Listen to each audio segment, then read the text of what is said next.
Si Sonjo ay may masayang pamilya. Ang kanyang ina, si Kang Im, ay ang matapang at makapangyarihang chairwoman ng isang konglomerado na tinatawag na Rahen Group. Si Sonjo naman ay direktor ng isang organisasyong pangkawanggawa. Mahal na mahal niya ang kanyang asawa na si Myung-sob at hindi niya kailanman ipinakita ang pagiging arogante kahit pagaling siya sa isang nakakatakot na mayamang pamilya. Ngunit ang lahat ng tapat na pagmamahal ni Sonjo ay nauwi lamang sa wala. Noong araw na yon, habang nasa biyahe si Myung-sob sakay ng eroplano para sa isang business trip, si Mira ay nasa parehong flight din. Habang si Myung-sob ay pumunta sa banyo, palihim na sumunod si Mira at doon sila nagkaroon ng mainit na pagtatalik. Kinagabihan, nagtungo si Myung-sob sa bahay ng kanyang biyanang babae, si Kang Im. Kilala ang matandang babae sa pagiging mahigpit, hindi lamang sa trabaho kundi pati sa personal na buhay ng kanyang mga manugang. Dahil minsan na siyang matinding nasaktan at niloko noong kabataan niya, matindi ang kanyang kontrol sa mga relasyon ng kanyang mga anak at manugang. Sa harap ni Kang Im, maingat na pinapakita ni Myung-sob ang imahe ng isang perpektong manugang, mabait, mapagkumbaba at mapagmahal. Ngunit sa oras na makatalikod ito, agad siyang nakikipagtagpo kay Mira para sa sariling kaligayahan. Habang abala si Sonjo sa bahay na inaalagaan ang kanilang dalawang anak na sina Taehi at Taeyong, tinawagan siya ng kanyang ina upang pagalitan dahil hindi siya sumama kay Myung-sob sa pagbisita. Ipinilit ni Kang Im na dapat ay kasama ni Sonjo ang kanyang asawa sa pagpunta. Lantad ang hangarin ng ina na ipamana ang buong negosyo kay Sonjo, ngunit pinili ng anak na manatili sa bahay at maging full-time na may bahay upang maalagaan ang pamilya. Paulit-ulit nang pinaalalahanan ni Kang Im ang kanyang anak na sa mundong ito, wala kang mapagkakatiwalaan kundi ang sarili mo lamang. Sa pagtatapos ng tawag, binigyang diin pa ng ina na kailangang dumalo si Sonjo. Sa paraan ng kanyang pananalita, tila may kutob siyang may kakaiba sa kilos ni Myung-sob. Sa parehong oras, si Myung-sob ay abala pa rin sa kanyang pag-ibigan kay Mira. Habang nilalasap ni Myung-sob ang pisikal na aliw, ang kanyang kalaguyo ay may nakatagong layunin, nais ni Mira na tuluyang maging legal na asawa. Ngunit tuwing binabanggit niya ito, agad nagiging seryoso at malamig ang mukha ni Myung-sob. Kaya't napipilitan si Mira na magkunwaring biro lamang ang kanyang mga salita, habang lihim na nag-isip ng ibang paraan. Batid ni Mira na umangat lamang si Myung-sob sa kanyang kasalukuyang posisyon dahil kay Sonjo, kaya't hindi nito kayang isugal ang lahat para lang sa isang relasyon. Sa kabila nito, ang ambisyon ni Mira ay nananatiling nakakakilabot. Kinabukasan, nagsimula ang product launch event ng kumpanya ni Kang Im. Napakaraming panauhin ang dumalo at ang karamihan ay may kanya-kanyang interes. Nandoon si Mira at tahimik ding dumating si Sonjo. Nang makita ni Mira ang isang peres ng high heels na iprinisinta sa entablado, napatigil siya sa pagkagulat. May lihim na kwento ang sapatos na yon. Si Mira ay isang lecturer sa isang art academy. Minsan, nakita ni Myung-sob ang isang kamanghamanghang guhit ng high heels na gawa ni Mira. Dahil humanga si Myung-sob sa disenyo, ibinigay ito sa kanya ni Mira. Hindi nagtagal, narinig ni Sonjo na pinapagalitan si Myung-sob ng kanyang biyanang babae dahil hindi maayos ang takbo ng trabaho nito. Doon nagsimulang mag-isip si Sonjo kung paano niya matutulungan ang asawa. Sa pagkakataong iyon, napansin niya ang iginuhit na high heels ni Mira at nakaisip ng espesyal na ideya, ang maglunsad ng isang klasikong at marangyang linya ng sapatos para sa kababaihan. Dahil sa malakas na suporta ni Sonjo bilang anak ng chairwoman, naisakatuparan ang bagong tatak, na ngayon ay ipinapakita sa nasabing event. Kaya't labis ang pagkagulat ni Mira na ang sapatos na minsan lamang niyang iginuhit ay naging isang tunay na produkto. Matapos ang paglulunsad, sinamantala ni Mira ang pagkakataon upang lapitan si Myung-sob. Walang kahihiyang inangkin ni Myung-sob ang lahat ng kredito at sinabing ibibigay kay Mira ang kabayaran para sa disenyo bilang isang regalo mula sa kumpanya. Tuluyan nang nabighani si Mira at nawalan ng katinuan sa kanyang pagkakagusto kay Myung-sob. Kung hindi lamang siya natatakot na ipag-utos ni Kang Im na siya isaktan, hinalikan na sana niya si Myung-sob sa harap ng lahat. Dumating si Sonjo sa parehong sandali. Isang iglap lamang at mahuhuli sana niya ang kanyang asawa na nakikipagbulungan ng palihim kay Mira. Nagkasalubong ang dalawang babae at unti-unting lumalapit ang simula ng kanilang tahimik na labanan. Nagulat si Myung-sob nang makita ang kanyang asawa sapagkat hindi ito nagpaalam na darating. Nang tanungin ni Sonjo kung sino ang orihinal na designer ng high heels, mabilis na nagsinungaling si Myung-sob at sinabing isang banyaga ang gumawa. Pagkatapos ay pinayuhan pa niya si Sonjo na huwag nang makialam sa mga usaping pangkumpanya upang hindi maisip ni Kang Im na nais bumalik ng anak sa negosyo at ilihis ang atensyon nito mula sa pamilya. Sa katotohanan, may masamang plano si Myung-sob. Kung walang ibang mapagkakatiwalaan si Kang Im, ang banyagang manugang na tulad niya ang may pinakamalaking tsansang magmana ng kumpanya. Kawawang Sonjo, katulad din ni Mira, siya'y pinaikot ni Myung-sob na parang isang turumpo. Habang dumadalo sa mga business meeting kasama ang kanyang ina, hindi maiwasan ni Sonjo na mapatingin sa kanyang asawa. Lahat ng salita at kilos ni Myung-sob ay iniisip niyang pawang kabutihan at malasakit para sa kanya. Pagbalik nila sa kanilang tirahan, tinitingnan pa rin ni Sonjo ang asawa ng may paghanga. Sa tuwing nasisilayan niya ang profesional na anyo ni Myung-sob, lalo lamang siyang humahanga at nirerespeto ito. Sa kasamaang palad, sa tuwing titignan ni Myung-sob ang kanyang asawa, ang nararamdaman niya ay puro pagkabagot. Kahit na naglakbay ng malayo si Sonjo upang makasama siya, hindi man lang siya interesado na alagaan ito kahit isang gabi. Pagkatapos ng isang pilit na pagpapakitang gilas, ginamit ni Myung-sob ang dahilan na may mahalagang kliyente siyang makikita at iniwan si Sonjo para makipagtagpo kay Mira. Tunay na sanay si Myung-sob sa paghawak ng mga babae. Sa harap ng kanyang makapangyarihang biyanang babae, nagpapakita siya ng kahinaan. Kay Sonjo, ipinapakita niya ang imahe ng isang perpektong asawa na nagmamalasakit sa pamilya at trabaho. Ngunit sa piling ni Mira, siya ay nagiging isang mapusok at mapagmahal na kalaguyo na handang suwayin ang makapangyarihang pamilya para lamang sa pag-ibig. Iba-iba ang kanyang mga maskara, isang manlalaro na marunong sumayaw sa manipis na yelo ng kasinungalingan. Isang maling hakbang lamang at tuluyan siyang mawawasak. Isang araw, muli na namang ginamit ni Myung-sob ang dahilan ng trabaho upang tanggihan ang paglabas kasama si Sonjo. Noon, baka hindi ito pansinin ni Sonjo, ngunit ngayong partikular na tinawag siya ng kanyang ina, nagsimulang maghinala ang babae. Tahimik siyang nagtungo sa lugar kung saan sinabi ng asawa na may business meeting ito at doon, unti-unti nang mabubunyag ang katotohanan. Sa pagkakataong ito, totoong may business meeting si Myung-sob. Dahil dito, naisip ni Sonjo na siya lamang ang nag-isip ng kung ano-ano at tuluyan niyang binitiwan ang kanyang hinala. Naglibot na lamang siya mag-isa sa lugar at namasyal. Sa isang hindi inaasahang pagkakataon, nakasalubong niya si Mira. Hindi malinaw ang tunay na pakay ni Mira, ngunit siya mismo ang nagkusang lumapit kay Sonjo. Naglakbay silang dalawa ng magkasama.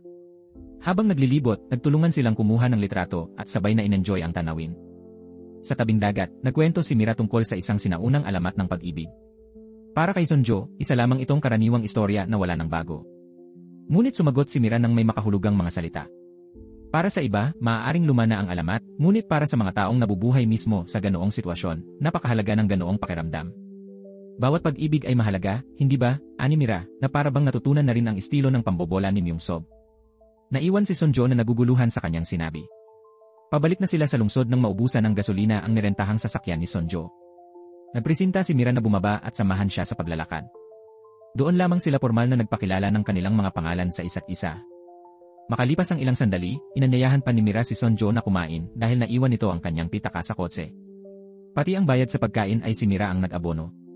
Sa loob lamang ng isang araw, nagawa ni Mira na punuin ng kabutihang loob ang impresyon ni Sonjo sa kanya. Kinagabihan, muli na namang gumawa ng nakakalitong hakbang si Myung-sob. Nagkunwari siyang abala sa trabaho, ngunit naghanda ng isang bote ng alak at isang platong prutas bilang paghingi ng tawad kay Sonjo. Maging ang customer service manager sa karaoke na kanilang pinuntahan ay nabighani sa kanyang charm. Sa mga oras na yon, unti-unting lumalabas ang tunay na anyo ni Myung-sob. Sa kanyang asawa, isang bote ng alak at prutas lamang ang kanyang inihahanda, ngunit kay Mira, naglalaan siya ng mas marangyang pakikipagtagpo, isang biyahe sa yacht at personal pang isinusuot ang napiling high heels para dito. Isang papuri lamang mula sa kanya ay sapat na upang mapasaya ng labi si Mira. Buong akala ni Myung-sob ay hawak na niya si Mira sa kanyang mga palad. Hindi niya namamalayang napakahirap nitong babae na kontrolin. Habang siya ay kumuha ng alak, nakatayo si Mira sa gilid ng yacht, pinagmamasdan ang tanawin ng dagat sa gabi. Tahimik siyang nangako sa sarili na balang araw ay magiging reyna siya sa puso ni Myung-sob. Samantala, sa bahay ng kapitbahay ni Sonjo ay naganap ang isang eskandalo ng pagtataksil na gumulat sa buong komunidad. Ang anak ng kanilang kapitbahay na si Hyez ay napaluha at tumakbong palayo. Sa mga suliranin sa mag-asawa, ang mga anak pa rin ang pinakamasakit ang tinatamasa. Kinabukasan, natapos ang schedule ni Sonjo at naghahanda na siyang umuwi upang alagaan ang mga bata. Napagtanto ni Myung-sob na kamakailan ay labis na niyang napapabayaan ang asawa, kaya't niregaluhan niya ito ng isang natatanging peres ng high heels na disenyo ni Mira. Siya pa mismo ang nag-abot at nagsuot nito kay Sonjo. Sa pagkakataong iyon, tuluyang nawala ang pangulila ni Sonjo sa asawa. Ngunit isang hindi inaasahang pangyayari ang sumira sa katahimikan. Paghatid ni Myung-sob kay Sonjo sa paliparan, bigla siyang nakatanggap ng tawag na nagpabago ng kanyang ekspresyon. Sinabi niyang may agarang pangyayari at dali-daling umalis. Nabalisa si Sonjo at paulit-ulit siyang tumawag ngunit hindi sinagot ng asawa. Samantala, nakarating na si Myung-sob sa ospital. Lumalabas na may bagong pakana si Mira. Nagpanggap siyang labis na umiibig kay Myung-sob ngunit ayaw sirain ang pamilya nito kaya sinubukan niyang magpakamatay. Mahigpit siyang yakap ni Myung-sob. Mula sa pagiging manghuli, siya ngayon ang naging biktima. Para kay Sonjo, para na ring wala siyang asawa. Araw-araw, habang nasa eskwela ang mga bata at abala si Myung-sob sa trabaho at sa kanyang kalaguyo, siya lamang ang naiiwan sa bahay, nakatingin sa salamin. Kahit wala siyang sinasabi, may bahid ng kalungkutan sa kanyang mga mata. Unti-unti nang natutupad ni Mira ang kanyang plano. Ginamit niya ang pagpapanggap na pagtatangkang magpakamatay upang pukawin ang awa at malasakit ni Myung-sob, pagkatapos ay lumipat pa siya sa isang lugar na malapit sa villa ni Sonjo. Mula sa kanyang bintana, bahagya niyang matatanaw ang bahay ng mag-asawa. Unti-unti na ring lumilitaw ang kanyang tunay na ambisyon. Isang araw, kasama ang dalawang iba pang mayayamang ginang sa kapitbahayan, pumunta si Sonjo sa isang malapit na club para magpa-beauty treatment. Kahit pare-pareho silang mga may kayang asawa, ramdam pa rin ang pagkakaiba ng kanilang antas ng yaman at impluwensya. Sa kanilang grupo, itinuturing si Sonjo bilang pinakamataas, kaya't palaging may mga papuri ang iba para sa kanya. Sanay na si Sonjo sa ganitong pakikitungo at karaniwang ngumiti na lamang. Ngunit ngayong araw ay kakaiba. Napako ang kanyang ngiti nang makita niya si Mira sa club. Dahil sa dati nitong kabutihang ipinakita, nakadama si Sonjo ng kakaibang pakiramdam at inanyayahan si Mira na uminom. Nang mag-abot siya ng pera upang bayaran ang ginastos nito noon, tinanggihan ni Mira at sinabing masyadong formal iyon. Imbes, iminungkahi niyang pakainin na lamang siya ni Sonjo kapag may oras. Isa itong taktika upang lalong palalimin ang koneksyon nila. Samantala, matapos ang matagumpay na paglulunsad ng bagong brand, maayos ang naging takbo ng benta na pinamamahalaan ni Myung-sob. Subalit sa isang meeting, bahagya siyang nadala at napagsabihan ni Kang Im. Hindi pa rito nagtapos ang kanyang problema. Ang isang tripartite cooperation na dati nang napagkasunduan ay biglang nagkaroon ng gusot. Dahil maraming kasosyong sangkot, napakadelikado ng anumang hindi pagkakaunawaan. Dahil dito, agad na nakaisip ng mga kontrahakbang si Myung-sob at nag-ayos ng isang tatluhang video conference upang maresolba ang problema. Sa tulong ni Jung-won, na kapatid sa ina ni Sonjo, nakumbinsi nila ang isa sa mga kasosyo na kusang akuin ang responsibilidad. Sa maikling panahon, nalutas ang krisis ng ligtas. Nang samahan ni Myung-sob si Jung-won upang iulat ang tagumpay kay Kang Im, nagsalita ang matalino at mapanuring ina ng may makahulugang pahiwatig, parang may ibang taong tumutulong kay Jung-won mula sa likod. Hindi ito pinansin ni Myung-sob at inisip na nag-isip lamang ng sobra si Kang Im. Bumalik siya sa opisina at nakipag-video call kay Jung-won, una bilang nakatatandang kasamahan, pagkatapos ay bilang isang mabait at mapagmalasakit na bayaw. Lubos itong hinangaan ni Jung-won. Pagkatapos ng pag-uusap nila, nakipag-usap si Jung-won kay Sonjo. Lumabas na tama ang kutob ni Kang Im, may patagong tumutulong nga kay Jung-won, at iyon ay si Sonjo mismo, na piniling manatiling nasa likuran lamang. Pagkatapos ng nakakapagod na araw, nagtungo si Myung-sob sa bahay ni Mira upang magpahinga. Sobrang bigat ng mga nangyari at ayaw niyang umuwi upang patuloy na gumanap bilang perpektong asawa. Si Myung-sob ay mayaman, maalam sa pagluluto, at marunong umunawa, mga katangian na nagsisilbing usok upang itago ang isang nakamamatay na katotohanan, siya ay isang may asawang lalaking mapanlinlang. Sinubok ni Mira na hikayatin si Myung-sob na samahan siyang manood ng isang palabas, ngunit natakot si Myung-sob na baka sila ay makilala, kaya't maingat niya itong tinanggihan. Parehong sanay si Myung-sob at Mira sa paghawak ng damdamin. Kahit may mga hindi pagkakaunawaan, pinipili nilang pigilin ang emosyon at hindi agad magpakita ng pagiging makulit o mapag-angkin. Samantala, habang pauwi, nasalubong ni Sonjo si Hyes, ang anak ng kapitbahay, na lasing. Simula nang magkaroon ng problema ang mga magulang ng dalaga, nagsimula itong maligaw ng landas. Dinala ni Sonjo si Hyes pauwi, ngunit bago siya tuluyang makaalis ay nakarinig siya ng isang malakas na sigaw. Laking gulat niya nang matuklasan na ang ina ni Hyes, sugatan ng pag-ibig, ay nagtangkang magpakamatay. Mabuti na lamang at naagapan ni Sonjo at agad na tumawag ng ambulansya. Pagbalik sa kanilang bahay, labis ang pag-uga ng damdamin ni Sonjo. Tinawagan niya si Myung-sob para humanap ng kaunting aliw. Nakita ni Mira ang malamig na ekspresyon ni Myung-sob habang sinasagot ang tawag. Naiinis siya at unti-unti nang nauubos ang kanyang pasensya. Makalipas ang hating gabi, hindi makatulog si Sonjo. Uminom siya ng alak, isa pagkatapos ng isa, habang binabalikan ang isang mapait na alaala. Maraming taon na ang nakalilipas, nagtangkaring magpakamatay ang kanyang nakababatang kapatid, at hanggang ngayon ay sinisisi pa rin niya ang sarili dahil hindi niya ito nagabayan ng maayos. Habang siya ay umiinom, narinig ni Myung-sob ang ingay at lumapit. Naramdaman ni Sonjo ang pasasalamat na kahit gaano siya kalalim mahulog sa isang bangin, palagi siyang aabutin ng kanyang asawa. Ngunit isang malaking pagkakamali ang kanyang iniisip. Ang bangin na kanyang kinatatakutan ay si Myung-sob mismo. Kinabukasan, inanyayahan ni Mira si Sonjo na sumama sa isang aktibidad sa club. Habang nasa banyo si Mira, may mga hindi ka nais-nais na ingay na narinig mula roon. Ipinamalita ng ilang mayayamang babae ang isang mapanirang chismis tungkol kay Mira. Ayon sa kanila, kabit daw siya ng isang may asawang lalaki, at dahil sa yaman nito kaya nakakapag-stay si Mira sa isang malaking bahay kahit bata pa. Hindi kinaya ni Sonjo ang kanilang paninira, kaya agad niyang pinutol ang usapan at sinaway ang mga babae.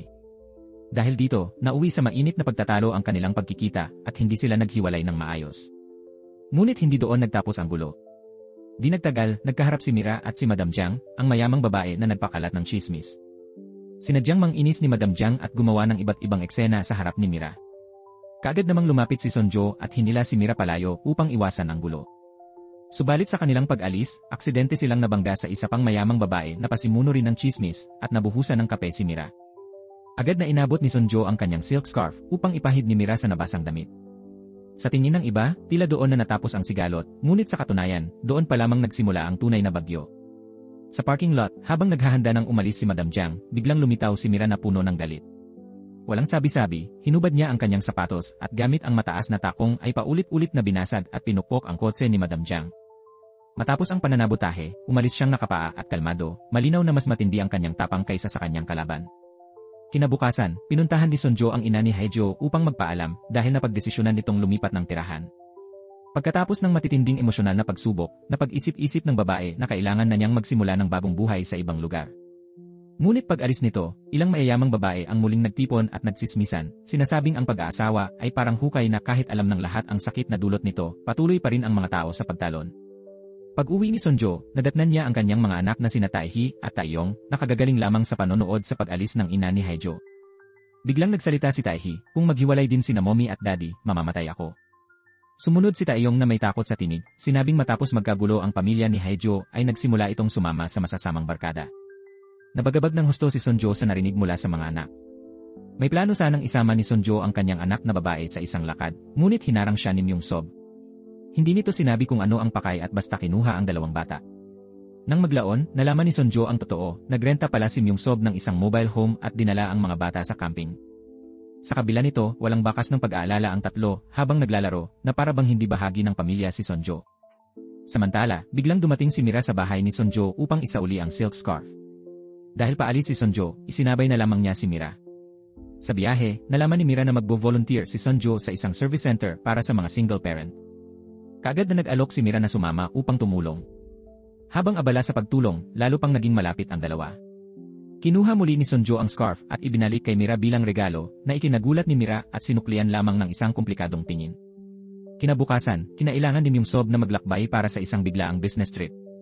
Medyo nabahala si Sonjo at nagreklamo sa kanyang ina, si Kang Im, na parang alipin na lamang ang turing niya sa kanyang asawa.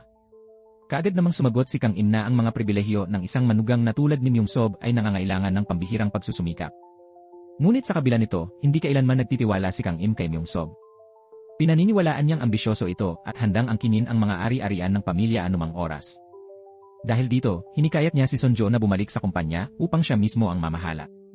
Nag-init ang ulo ni Sonjo at mariing tinuligsa ang ina, sinabing bagamat mahusay ito sa negosyo, napakahirap nitong kasama sa bahay.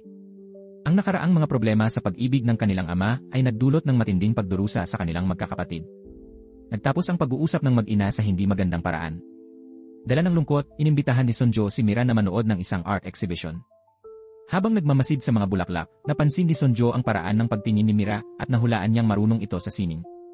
Napangiti si Sonjo sa sariling isip, napakahusay niyang bumasa ng tao, ngunit hindi niya namalayang naloko siya ng asawa. Sa kanilang pag-uusap, nabanggit ni Sonjo na mayroon siyang nakababatang kapatid na mahusay din sa pagguhit. Biglang nagdilim ang mukha ni Mira nang malaman niyang pumanaw na ang kapatid ni Sonjo. Doon nagsimula ang mas malalim nilang pag-uusap. Tiningnan ni Sonjo si Mira na parang isang nakababatang kapatid, kaya't ganoon na lamang ang kabaitan niya rito.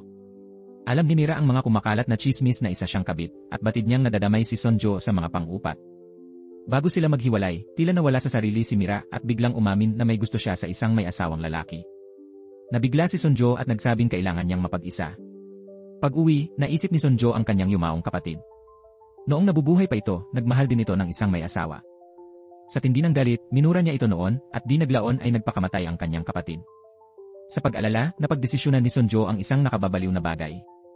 Dinala niya si Mira sa puntod ng kanyang kapatid at doon ipinagtapat ni Mira na kahit mamatay siya ay hindi niya kayang iwan ang lalaking minamahal. Sagot ni Sonjo, ang pagiging kabit ay hindi kailanman magdudulot ng magandang wakas. Ayokong mangyari sa iyo ang sinapit ng kapatid ko. Kaya kung mahal mo siya, nakawin mo siya. Agawin mo ang lalaking iyon. Napanganga si Mira sa gulat at mahinang nagtanong kung totoo ang narinig niya. Ngunit seryoso si Sonjo, idinagdag pa niyang handa siyang tumulong upang makuha ni Mira ang lalaking iyon, kahit nasa paraang marahas. Hindi alam ni Sonjo na ang lalaking tinutukoy ni Mira ay si Myung-sob, ang kanyang sariling asawa. Sa hindi niya namamalayan, siya mismo ang nagbukas ng daan upang matulungan ang isang kabit na agawin ang kanyang asawa. Samantala, si Myung-sob ay muling pinagalitan sa opisina ng kanyang biyenang si Kang Im. Bagamat maayos ang kanyang kakayahan sa trabaho, hindi maikakailang may problema ang kanyang ugali. Hindi malinaw kung dahil sa sobrang taas ng pamantayan ni Kang Im o sadyang ayaw niya kay Myung-sob, ngunit walang tigil niya itong pinupuna. Sa katunayan, lihim pang kinausap ni Kang Im ang isang babaeng katrabaho ni Myung-sob upang siya satin kung may palatandaan ng pagtataksil ang manugang. Dumating ang kaarawan ni Sonjo. Sa labas, mag-isang uminom si Myung-sob upang ilabas ang sama ng loob. Nang tawagan siya ng asawa, nagsinungaling siyang abala siya sa trabaho. Naghinala si Sonjo at tinawagan ang sekretarya ni Myung-sob. Doon niya nalaman na pinagalitan pala ito sa opisina. Sa kabila ng lahat, naghanda si Sonjo ng isang ingrandeng hapunan para sa kanilang pamilya. Kung wala lang ang pagtataksil, napakagandang eksena sana ng masayang salu-salo kasama ang mga anak at asawa. Ngunit malinaw na may bitak na sa kanilang relasyon at hinihintay na lamang ang pagsabog ng problema. Kinagabihan, nagkunwaring mag-o-overtime si Myung-sob sa silid-aklatan upang hindi raw maistorbo ang pahinga ni Sonjo. Dahil dito, payapang nakatulog si Sonjo. Ngunit ang totoo, puno ng kalkulasyon ang kilos ni Myung-sob. Pagkatapos ng trabaho, hindi siya bumalik sa kwarto, bagkus ay dumiretso sa bahay ni Mira. Makalipas ang ilang minuto, isang babaeng kapitbahay na may malalaking kulot ang buhok ang nakakita kay Myung-sob na patagong lumalabas. Ang maliit na detalyeng ito ang nagbukas ng pinto para tuluyang mabunyag ang pagtataksil. Kinabukasan, dumalo si Sonjo sa isang tango club. Sa una, tumanggi si Myung-sob na sumama dahil sa trabaho, ngunit para mapanatili ang imahe ng mabuting asawa, iniwan niya ang trabaho at sumunod din. Doon, laking gulat ni Sonjo nang makita na ang babaeng may malalaking kulot na buhok na nakasaksi kagabi ang bagong miyembro ng club.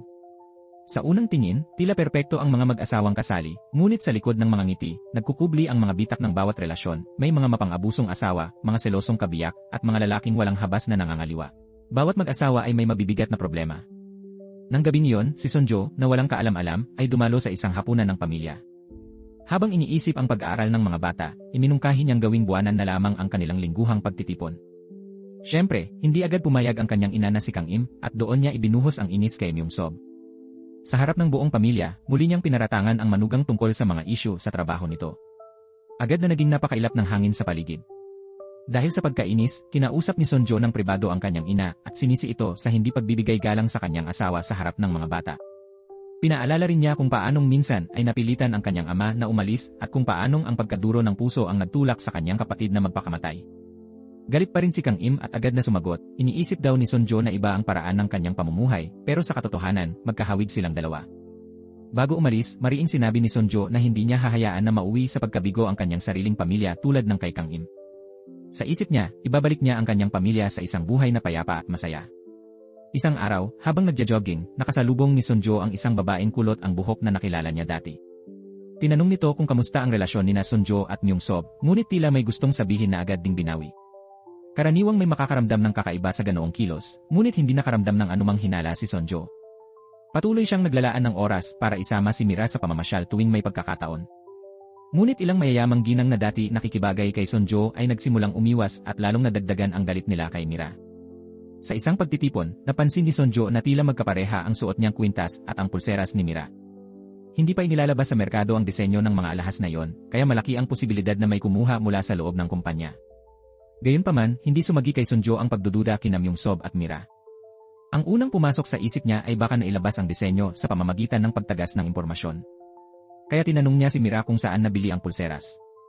Pinangalanan ni Mira ang isang tindahan at ibinigay pa ang pulseras kay Sonjo upang magamit ito bilang ebidensya sa investigasyon ng pagtagas ng disenyo. Dapat aminin na kahanga-hanga ang tibay ng loob ni Mira. Pagkaalis nila ni Sonjo, nakita ni Sonjo ang isang grupo ng mga taong nanggugulo kay Mira. Agad siyang bumalik upang tulungan itong palayasin ang mga ito nang hindi man lang tinatanong kung ano ang dahilan ng gulo. Pag-uwi, agad na tumawag si Sonjo upang magsimula ng sariling pagsisiyasat tungkol sa pagtagas ng disenyo. Pagkatapos, nagpadala siya ng mensahe kay Mira, sinasabing kung may mangyari man, maaari itong lumapit sa kanya anumang oras. Itinuring na ni Sonjo na parang kapatid si Mira. Ngunit bumalik sa isip ni Mira ang isang madilim na alaala. Ang lalaking nanguna sa panggugulo kanina ay ang kanyang tiyo na si Jong-won. Pagkamatay ng mga magulang ni Mira, sinamsam ng tiyo ang lahat ng ari-arian ng pamilya. Nang malaman niya ang di matuwid na relasyon ni Mira at Myung-sob, madalas niya itong blackmail-in, dahilan upang labis na masaktan si Mira. Muling bumalik ang kasalukuyan. Nang araw na yon, pumunta si Sonjo sa paliparan upang salubungin ang nakababatang kapatid na si Jong-won at doon niya rin nakatagpo ang matagal ng kaklase na si Yaung-hoon, isang mahusay na psychologist na matagal nang may lihim na pagtingin sa kanya. Ngayon, kapwa pumasok sa eksena sina Jong-won at Yaung-hoon, kaya't nagdulot ito ng matinding panganib para kay Myung-sob. Isang araw, dinala ni Sonjo ang bote ng pulang alak na binili ni Jungwon at dinala ito kay Mira upang magkasabay silang uminom. Sa kabutihang loob, nag-alok naman si Mira ng masasarap na prutas. Habang pinupuri ni Sonjo ang tamis ng mga ito, ipinaliwanag ni Mira na ang kanyang kasintahan ay nagtatrabaho sa negosyo ng prutas kaya laging sariwa ang dala. Hindi pa rin nakakahalata, napabuntong hininga si Sonjo sa tila nakakatawang pagkakataon na ang pamilya ng kanyang asawa ay nagtatanim din ng mga prutas. Sa huli, napangiti siya at sinabing tila tadhana ang naglapit sa kanila.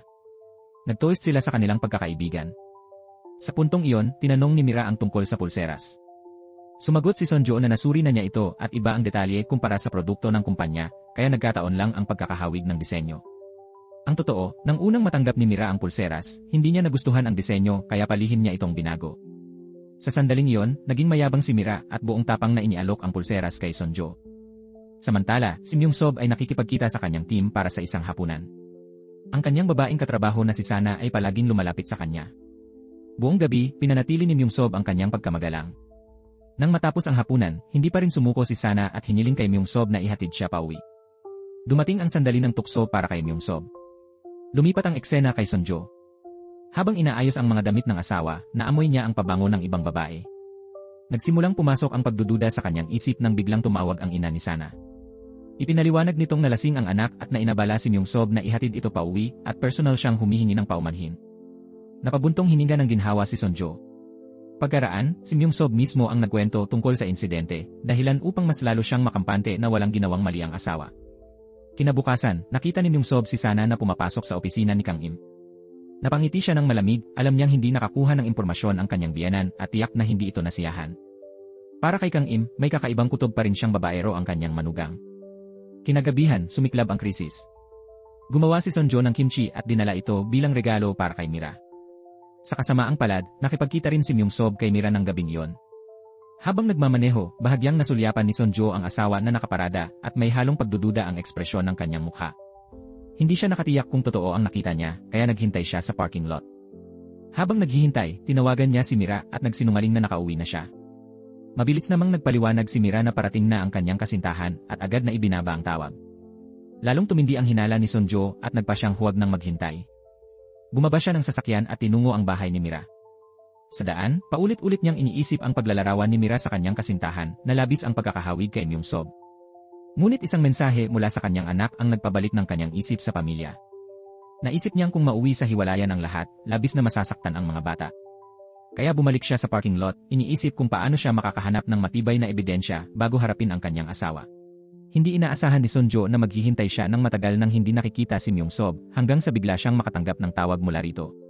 Tinanong ni Myung-sob kung nasaan siya at sinabi na matagal na siyang naghihintay sa bahay.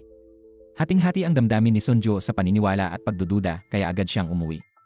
Totoo ngang nandoon si Myung-sob. Labis ang naging emosyon ni Sonjo at agad niyang pinaakyat sa kanilang mga kwarto ang mga bata.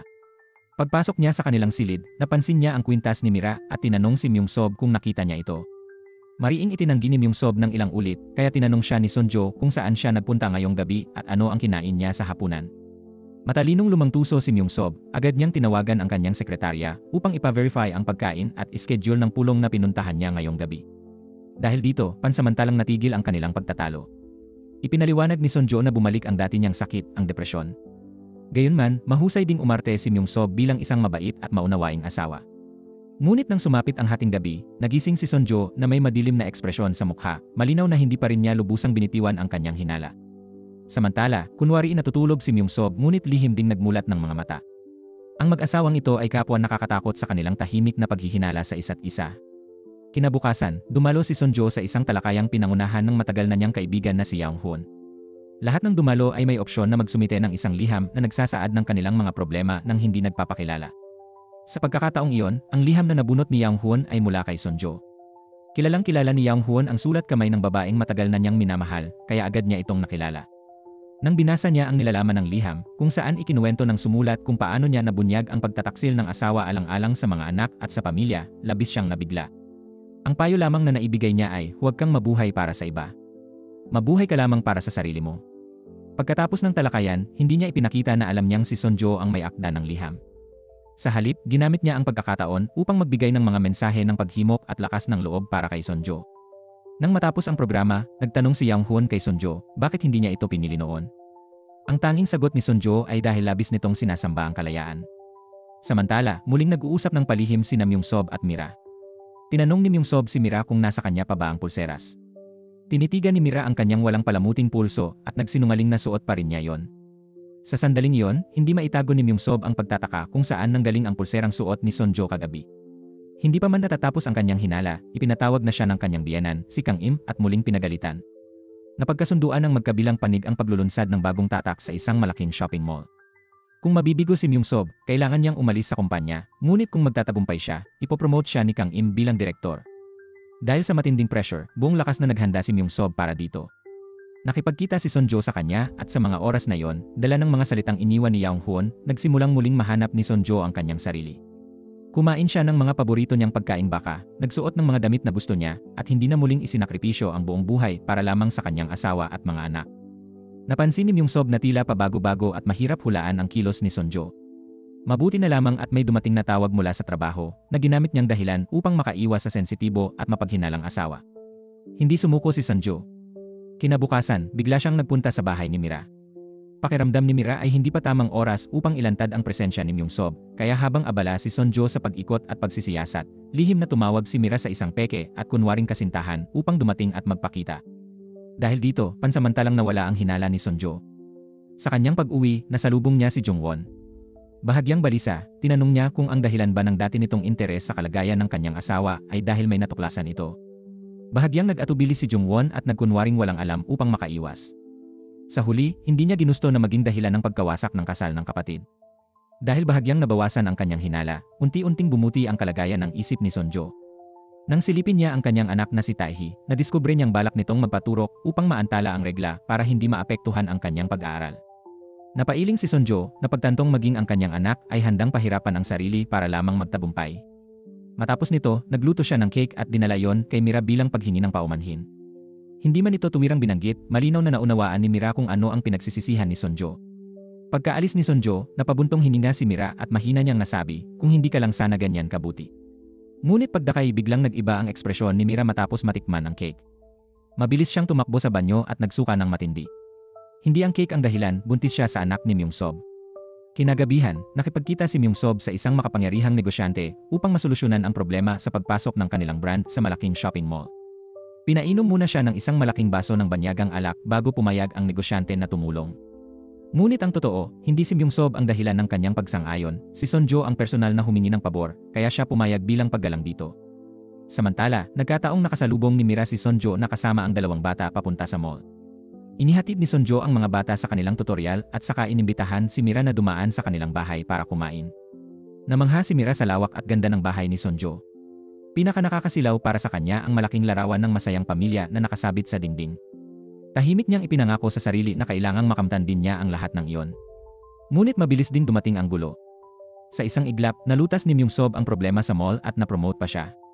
Sa araw ng kanilang pagdiriwang, nakatanggap ng tawag si Mira mula sa kanyang tiyuhin na nagbabantang pupunta sa kasiyahan upang manggulo dahil hindi siya nakabayad sa oras. Nanlumo si Mira, alam niyang napakahalaga para kay Myungsob ang makuha ang tiwala ng pamilya ni Sonjo. Abala si Myungsob sa pagtanggap ng mga bisita at hindi nasagot ang tawag ni Mira, kaya wala siyang nagawa kundi magdisgis at magmadaling pumunta sa lugar. Sa hindi inaasahan, nakita pa rin siya ni Sonjo. Nasundan ni Sonjo ang pagpasok ni Mira at Myungsob sa isang hagdanan. Hindi alam ni Myungsob na minamanmanan siya habang pinapakalma niya si Mira at sinasabihang huwag mag-alala tungkol sa kanyang tiyuhin. Sa init ng sandali, natunaw ang puso ni Mira at bigla niya itong hinalikan. Nanatiling nakatayo sa hagdan si Sonjo, tulalang saksi sa lahat. Tahimik siyang pumasok sa banyo at matagal na nagpigil ng damdamin. Nang makabawi ng loob, humiram siya ng lipstick mula sa isang babaeng panauhin sa kasiyahan. Paglabas niya, pulang-pula ang kanyang labi sa isang matapang at mapangahas na kulay. Maya-maya, inanyayahan ni Myungsob si Sonjo na pumunta sa entablado upang gupitin ang cake. Walang kamalay-malay na may hawak na kutsilyo ang kanyang asawa at isang apoy ng galit ang nag-aalab sa kanyang dibdib. Sa buong pagdiriwang, nakangiti lamang si Myungsob, bitbit ang peke at nakakasukang ngiti na para bang wala siyang ginagawang mali. Sa kalagitnaan ng selebrasyon, umalis ng maaga si Sonjo. Nagkulong siya sa loob ng kanyang kotse, pilit na inaalala ang lahat ng pangako at panata na minsang binitiwan ni Myungsob. Habang lalo niya itong iniisip, lalo lamang siyang nakaramdam ng kahibangan, hanggang sa bigla siyang napahagalpak ng malakas na tawa na tila isang baliw. Napaka-ironyo ng lahat. Gaya ng nakasanayan tuwing may mahalagang okasyon, hindi umuwi si Myungsob pagkatapos ng pagdiriwang. Sa halip, mas pinili niyang puntahan si Mira upang ipagdiwang ang kanyang tagumpay. Sa mga mata ng lalaking ito, walang halaga ang kanyang legal na asawa. Matapos ang isang gabi ng pagkakalapit, nakahandusay si Myung-sob sa sofa na mayabang ang anyo habang inaalo si Mira at sinasabing naayos na niya ang problema sa tiyuhin nito. Tila ba walang hindi niya kayang gawin? Sa gitna ng pagtaas ng kanyang kapangyarihan, binanggit pa niya ang susunod na plano, ang palitan ang kanyang biyenan at maging bagong chairman ng kanilang conglomerate. Dahil maganda ang timpla ng loob ni Myung-sob, sinamantala ni Mira ang pagkakataon. Iminungkahi niyang magkaroon sila ng anak at siya na lamang ang magpapalaki nang hindi mang istorbo kay Myung-sob. Ngunit malamig ang sagot ni Myung-sob, sinabing sapat na para sa kanya na kasama niya si Mira.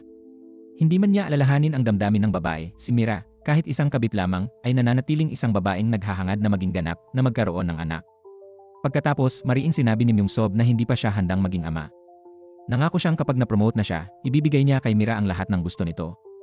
Ngunit dumating ang isang masakit na sampal ng katotohanan. Tinawag siya ni Sonjo sa labas. Sa oras na yon, alam na alam ni Sonjo kung saan siya galing at kanino. Hindi na napigilan ni Sonjo ang galit at mariing kinastigo ang kanyang asawa sa pagtataksil. Ngunit tulad ng isang walang hiya, matibay ang loob ni Myung-sob at nagkunwaring inosente. Sinisi pa niya si Sonjo dahil sa paniniwala umano sa mga sabi-sabi. Diretso siyang sinabihan ni Sonjo na nasaksihan niya mismo ang pagiging malapit nila ni Mira sa hagdanan. Ilang sandali lang ang nakalipas, punong-puno ng ambisyon si Myung-sob, ngunit ngayoy wasak ang kanyang anyo. Pinilit niyang ipaliwanag na ang mataas niyang katayuan sa trabaho ang nagdala sa kanya sa maraming tukso at iyon lamang ang kanyang nagawang pagkakamali. Hindi tinanggap ni Sonjo ang paliwanag ng asawa.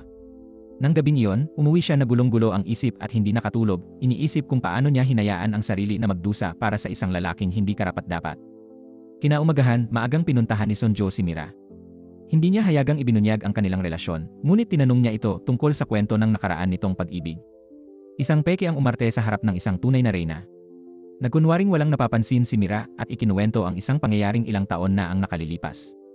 Ayon kay Mira, nakipaglaban siya sa kanyang malupit na tiyuhin para sa isang pabrika. Nang siya'y malagay sa panganib, isang lalaking kasosyo ng pabrika ang nagligtas sa kanya. Pareho silang sugatan, kaya't naglapit ang kanilang mga puso. Ngunit hindi nagtagal, para sa personal na dahilan, napilitan silang wakasan ang relasyon. Sinabi pa ni Mira na muntik na siyang magpakamatay, kaya't nanatili ang lalaki sa kanyang tabi. Nang marinig ni Sonjo na matagal na pala silang may ugnayan, kumulo ang kanyang dugo. Nang tinanong niya kung bakit ang lalaking iyon ay nasasaktan, 2 taon na ang nakalipas, ang sagot ay lalong nagpainit ng kanyang ulo. Paliwanag ni Mira, napilitan daw ang lalaki na magpanggap na perpektong asawa sa harap ng isang sobrang kontroladong babae. Hindi na kumibo si Sonjo at agad na tumalikod upang harapin ang kanyang asawa. Pagbalik niya, tahasan niyang hinarap si Myung-sob at diretsahang humiling ng diborsyo. Ibinunyag niya ang kasinungalingan nito na isang beses lamang nangyari ang pagtataksil, samantalang ang totoo'y matagal na nilang itinatago ang kanilang relasyon. Ayaw ni Myung-sob na mawala ang kayamanan ng pamilya ni Sonjo, kaya nagalit ito at sinisi si Sonjo sa hindi pag-iisip para sa mga anak. Nagulat si Sonjo sa kapal ng mukha ng asawa. Iniisip mo ang mga bata, pero nakuha mo pang mambabae, wika niya. Nanggigil si Myung-sob at nagbanta, kung magpapadiborsyo si Sonjo, lalaki ang mga bata na tulad ng namayapan niyang nakababatang kapatid, walang ama, emosyonal na wasak, at madaling mahulog sa mga matatandang may asawa. Hindi na napigilan ni Sonjo ang sarili at napamura sa matinding galit. Ngunit pag-uwi niya at nakita ang kanyang mga anak, unti-unting lumambot ang kanyang puso. Kinabukasan, sa kabila ng lahat, nagpa siya si Sonjo na bigyan ng isa pang pagkakataon si Myung-sob. Sa ibabaw, tila tapat na nagsisisi si Myung-sob, ngunit sa loob-loob niya, hindi siya kailanman naging mas masaya. Nang gabing iyon, dahil dumating mula sa ibang bansa ang kanyang kalahating kapatid na si Jung-won, inayos ni Sonjo ang kanyang damdamin at nag-organisa ng pagtitipon sa bahay ng kanilang ina. Sa hapunan, malinaw na ipinakita ni Kang Im ang kanyang pagkadismaya kay Jung-won. Pagkatapos ng salusalo, naiwan si Sonjo kasama ang kanyang ina at tinanong ito ng 2 bagay. Paano niya nalagpasan ang unang beses na nalaman niyang nagtaksil ang ama at kung bakit, kahit hindi niya gusto si Jung-won, tinanggap pa rin niya ito.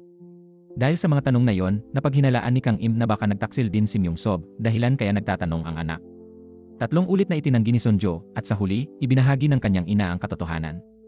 Hindi siya nakipagdiborsyo dahil gusto niyang maranasan ng kanyang 2 anak ang pagmamahal ng isang ama. Pinilit niyang tiisin ang lahat at tanggapin si Jung-won bilang anak sa labas. Ngunit, ayon kay Kang Im, ang pagtataksil ay isang sakit na hindi magagamot. Di nagtagal, tuluyan ang nabasag ang kanyang puso sa paulit-ulit na pagloloko ng asawa. Samantala, mabilis na nagtungo si Myung-sob kay Mira at galit na kinompronta ito kung bakit lumapit kay Sonjo. Napagtanto niyang kung nalaman ni Sonjo ang lahat, si Mira lamang ang maaaring pinagmulan. Sa tindi ng galit, inamin ni Mira na selos ang nagtulak sa kanya at nais lamang niyang makita kung anong uri ng babae talaga si Sonjo. Malamig na iniwan ni Myung-sob ang isang linya, sinira mo ang relasyon natin, saka siya tumalikod at tuluyang umalis, iniwan ang isang malungkot na babaeng nakatulalang nakaupo sa sala. Kinabukasan, nagkunwari si Myung-sob na maagang nagising upang ipaghanda ng almusal ang mga bata. Pilit niyang ipinakita ang imahe ng isang mabuting ama at asawa sa harap ni Sonjo. Samantala, si Yang Hoon, ang psychologist na matagal nang may pagtingin kay Sonjo, ay naalala ang anonymous na liham tungkol sa problema sa asawa. Nang muling tanungin ni Yang Hoon kung siya nga ang sumulat, hindi ito inamin ni Sonjo. Nabahala si Yang Hoon at inimbitahan siya para uminom, ngunit kahit paulit-ulit ang kanyang mga tanong tungkol sa emosyonal na kalagayan ni Sonjo, wala pa rin siyang nakuhang kasagutan. Bago matapos ang gabi, sinabi ni Yang Hoon na kung sakaling kailanganin ni Sonjo ng kausap, palagi siyang nariyan para sa kanya. Samantala, paulit-ulit na tumatawag si Mira kay Myung-sob ng gabing iyon, ngunit hindi niya sinagot ang mga tawag. Nang makitang naghahanda na si Sonjo upang personal na puntahan si Mira at tuldukan ang lahat, napilitan si Myung-sob na sabihin siya na mismo ang ayos ng sitwasyon. Ngunit labis niyang inakalang madali lamang ito. Nang gabing iyon, ipinakita ni Mira kay Myung-sob ang nursery na inayos na niya, malinaw na tanda na siya ay buntis. Nang gabing iyon din, napansin ni Sonjo na hindi pa natutulog si Myung-sob at lalong bumigat ang kanyang kutob. Kinabukasan, dinala ni Sonjo si Mira sa puntod ng kanyang yumaong kapatid na babae. Doon, sinabi niya na mali ang mga nauna niyang salita. Ano man ang mangyari, hindi maaaring manatiling kabit si Mira at patuloy na agawin ang asawa ng iba. Sa pagkakataong iyon, parehong labis ang naging dagok kina Sonjo at Myung-sob. Sa kanilang pag-uwi, ilang beses na halos masuka si Mira. Doon niya tuluyang inamin na buntis siya. Sa isang iglap ng pagkabigla, napatulala si Sonjo at nawalan ng kontrol sa manibela. Nabangga ang sasakyan at kapwa sila nawalan ng malay. Nang dumating ang balita kay Myung-sob, agad siyang nagmadaling pumunta sa ospital at laking gulat niya nang malamang magkatabing kama ang kanyang asawa at ang kanyang kalaguyo. Upang mapanatili ang kanyang posisyon at maiwasan ang gulo, agad niyang hiniling sa doktor na ilipat ang dalawa sa magkahiwalay na silid. Pagkatapos, nanatili siya sa tabi ni Sonjo, palaging takot na muling magising ang kanyang asawa, matandaan ang lahat at muling hilingin ang diborsyo. Ngunit nanatiling kalmado si Sonjo, tahimik na tila may itinatagong bagyong naghihintay lamang ng tamang sandali. Hindi siya malubhang nasugatan kaya agad siyang nakalabas ng ospital. Tanging si Mira lamang ang labis na nagdurusa. Sa buong proseso, ni minsan ay hindi siya dinalaw ni Myung-sob. Dahil sa aksidente, hindi rin nailigtas ang sanggol. Tumawag si Myung-sob kay Mira ngunit walang sumagot. Nangamba siya na baka may masamang nangyari sa babae. Nang balak na sana niyang personal na pumunta sa ospital, pinigilan siya ni Sonjo. Pagka-uwi nila, hinarap ni Sonjo ang kanyang taksil na asawa at doon niya nalaman na buntis si Mira. Nagpasya si Sonjo na hindi na niya hahayaang may kahit kaunting pagyanig pa sa kanilang pagsasama. Kinagabihan, sunod-sunod ang tawag ni Mira na hindi natatapos. Pareho silang pinahirapan ng magkaibang dahilan, si Myung-sob dahil sa takot at si Sonjo dahil sa galit at puot. Nang sa wakas ay nakahanap ng pagkakataon si Myung-sob na palihim na pumunta sa ospital, nakalabas na si Mira at hindi niya nakita ang tunay na kalagayan nito. Lalong nagpanik si Myung-sob. Hindi pa man humuhupa ang isang problema, may panibago na namang sumulpot. Dati, napatahimik ni Myung-sob ang tiyo ni Mira na si Jong-won sa pamamagitan ng pagbibigay ng trabahong pagmamanupaktura para sa pabrika nito. Ngunit napansin ng matalim na mga mata ni Kang Im, ina ni Sonjo, na ang pabrikang ito ay matagal nang isinara dahil sa mga paglabag at problema. Dahil dito, agad siyang naghinala at nagsagawa ng masusing pagsisiyasat. Natuklasan niya na ang disenyo ng bagong linya ng sapatos pambabae ay gawa ng isang babaeng designer mula sa pabrikang iyon. Iyon ang dahilan kung bakit ipinasa ni Myung-sob ang produksyon sa kanila bilang pabor. Kaagad na pinatawag ni Kang Im si Myung-sob. Pagdating nito, agad siyang tinanong kung sino ang babaeng designer ng sapatos at mariing iniutos na dalhin ito upang personal niyang makilala. Takot na magdulot ng mas maraming hinala, hindi tumanggi si Myung-sob, ngunit hindi nakaligtas sa mga mata ni Kang Im ang bakas ng kaba sa kanyang mukha. Kinagabihan, dumating si Mira na nakabihis ng magara, mabigat ang makeup at may daladalang tila demonyong tapang. Pumunta siya sa bahay ni Sonjo sa kalagitnaan ng gabi, kunwaring nag-aalala sa kalagayan ni Sonjo at paulit-ulit na binabanggit na siya at ang sanggol ay ligtas. Gusto sanang paalisin ni Sonjo ang babaeng may masamang intensyon, ngunit biglang dumating ang mga anak niyang sina Taehi at Taeyong. Nagkunwari si Mira na kaibigan ni Sonjo at sinamantala ang pagkakataon upang makapasok sa loob ng bahay, ayaw nitong ipakita ang totoong sitwasyon sa harap ng mga bata. Walang nagawa si Sonjo kundi tiisin at maghintay ng tamang pagkakataon upang mapaalis ang walang hiya. Ngunit sadyang makapal ang mukha ni Mira. Ipinilit pa nitong maghapunan sila sa bahay ni Sonjo. Sa mismong sandaling iyon, dumating si Myung-sob galing trabaho. Sa harap ng mga bata, napilitan ang mga matatanda na magpanggap na parang walang nangyayari. Napakabigat ng atmosfera, lalo na ng patuloy ang mapang-uyam na mga biro at pang-udyok ni Mira. Hindi na kayanan ni Sonjo ang tensyon, kaya agad siyang nagtungo sa banyo at nagsuka. Nag-alala ng labis sina Taehi at Taeyong para sa kanilang ina. Nang makita ito, pansamantalang tumigil si Mira, ngunit agad namang naglabas ng bagong kahilingan na siya raw ay ihatid ng kanyang mabuting bayaw, si Myung-sob. Alam ni Myung-sob at Sunjo na kung tatanggihan nila, hindi nila mahuhulaan ang susunod na gagawin ng babaeng tila wala na sa katinuan. Kaya sa huli, si Myung-sob ang naghatid kay Mira. Sa loob ng sasakyan, tumawa ng malakas si Mira, isang halakhak na puno ng pagkabaliw. Natutuwa siya dahil pakiramdam niya, sa sandaling kumilos siya, wala nang magagawa sina Sunjo at Myung-sob kundi matakot at mangamba. Galit na galit siya kay Myung-sob na ni minsan ay hindi siya dinalaw sa ospital. Sa sobrang puot, wala na siyang iniisip kundi ang paghihiganti. Wala nang nagawa si Myung-sob kundi ihatid si Mira at payuhan itong mag-aral sa ibang bansa. Una, dahil kapansin-pansin na lalo nang nawawala sa katinuan ang babae, kung hindi siya umalis, walang makapagsasabi kung ano ang maaaring mangyari. Pangalawa, dahil nagsisimula ng maghinala si Kang Im. Pinangakuan ni Myung-sob si Mira na kapag siya na ang mamumuno sa kanilang conglomerate, si Mira ang magiging ginang ng kumpanya. Muli na namang nabihag ni Myung-sob ang puso ni Mira sa matatamis nitong salita. Mula sa pagiging isang baliw na babae, muli siyang naging isang hangal na umiibig, tahimik na nakikinig habang inilalarawan ni Myung-sob ang kanilang kinabukasan.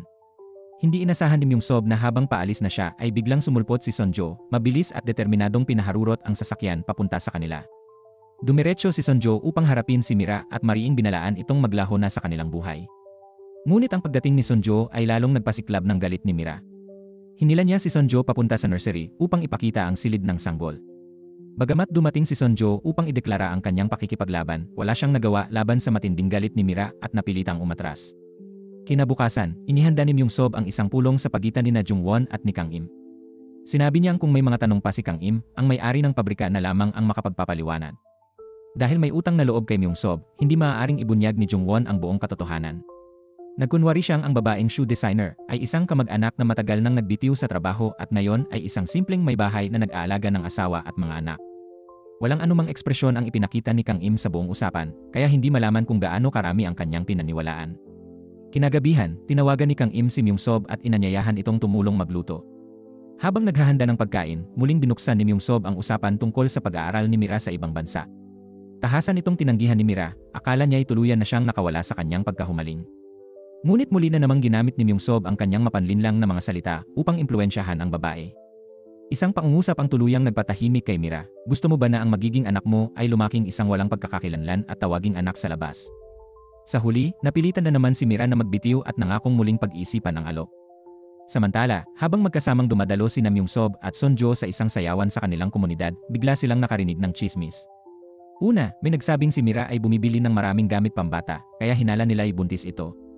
Ngunit agad naman itong pinabulaanan ng isa pa, na nagsabing kamakailan lamang ay nakita nilang nanghihiram si Mira ng mga sanitary pad. Sa panahon ng pagbubuntis, hindi nagkakaroon ng regla. Nang marinig ito, parehong nakaramdam ng hinala sina Sunjo at Myung-sob. Nang gabing iyon, dinalhan ni Sunjo ng balita si Myung-sob. Kakatapos lang niyang makumpirma mula sa isang doktor na nakunan si Mira. Malamig niyang sinabi, wala nang anak ang kabit mo. Wala ka ng dahilan para manatiling nakatali sa kanya. Sumang-ayon si Myung-sob na tuldukan ang lahat ng ugnayan nila ni Mira sa lalong madaling panahon. Agad na kumilos si Myung-sob. Kinabukasan, natuklasan ni Mira na ipagbibili na ang apartment na kanyang tinitirhan. Galit na galit, nagpunta siya kay Sunjo upang harapin ito, pinaghihinalaang si Myung-sob ang sinulsulan. Sa halip na makipagtalo sa loob, diretsahan siyang dinala ni Sunjo sa isang liblib at bakanteng lugar. Marahil ay nais iparamdam ni Mira ang guilt kay Sunjo, kaya agad niyang ibinato ang isang nakabugulat na paratang, isinisi niya kay Sunjo ang pagkamatay ng kanyang sanggol. Ngunit sabay pang iginiit na naniniwala siyang mahal pa rin siya ni Myung-sob. Hindi na nagpakita ng kahit anong awa si Sunjo. Sa halip, binitiwan niya ang mga salitang kayang durugin ang puso ng kahit sino. Isinalaysay niya na ilang taon na ang nakalipas, nagpakamatay ang kanyang nakababatang kapatid matapos mabunyag ang relasyon nito sa isang lalaking may asawa. Pagkatapos nito, agad na tinapos ng kapatid ang pakikipagrelasyon at bumalik sa pamilya. Para kay Sunjo, lahat ng lalaking nangangaliwa ay pare-pareho lamang, naghahanap lang ng kasiyahan at kumpiyansa, ngunit sa huli, ang pamilya pa rin ang pinipili at pinahahalagahan. Tahimik na pinanood ni Mira si Sunjo habang palayo itong naglalakad, at sa kanyang mga mata ay sumiklab ang matinding puot. Pagkatapos noon, nagpunta si Mira kay Myung-sob at nagsinungaling na nais niyang manganak sa Korea. Hindi niya inasahang alam na pala ni Myung-sob ang tungkol sa kanyang pagkakunan. Nagpalitan sila ng mabibigat na paratang. Sa huli, mariin siyang sinisi ni Myung-sob. Sinabi niyang ang lahat ng nangyari ay dahil sa pagtanggi ni Mira na sundin ang buhay na inilaan niya para dito. Matapos ipahayag ang pakikipaghiwalay, iniwan niya si Mira ng walang pakundangan sa mga malakas nitong pag-iyak. Samantala, hindi rin naging magaan ang sitwasyon ni Sunjo. Pumunta siya kay Young-hoon, ang psychologist, upang makipag-usap.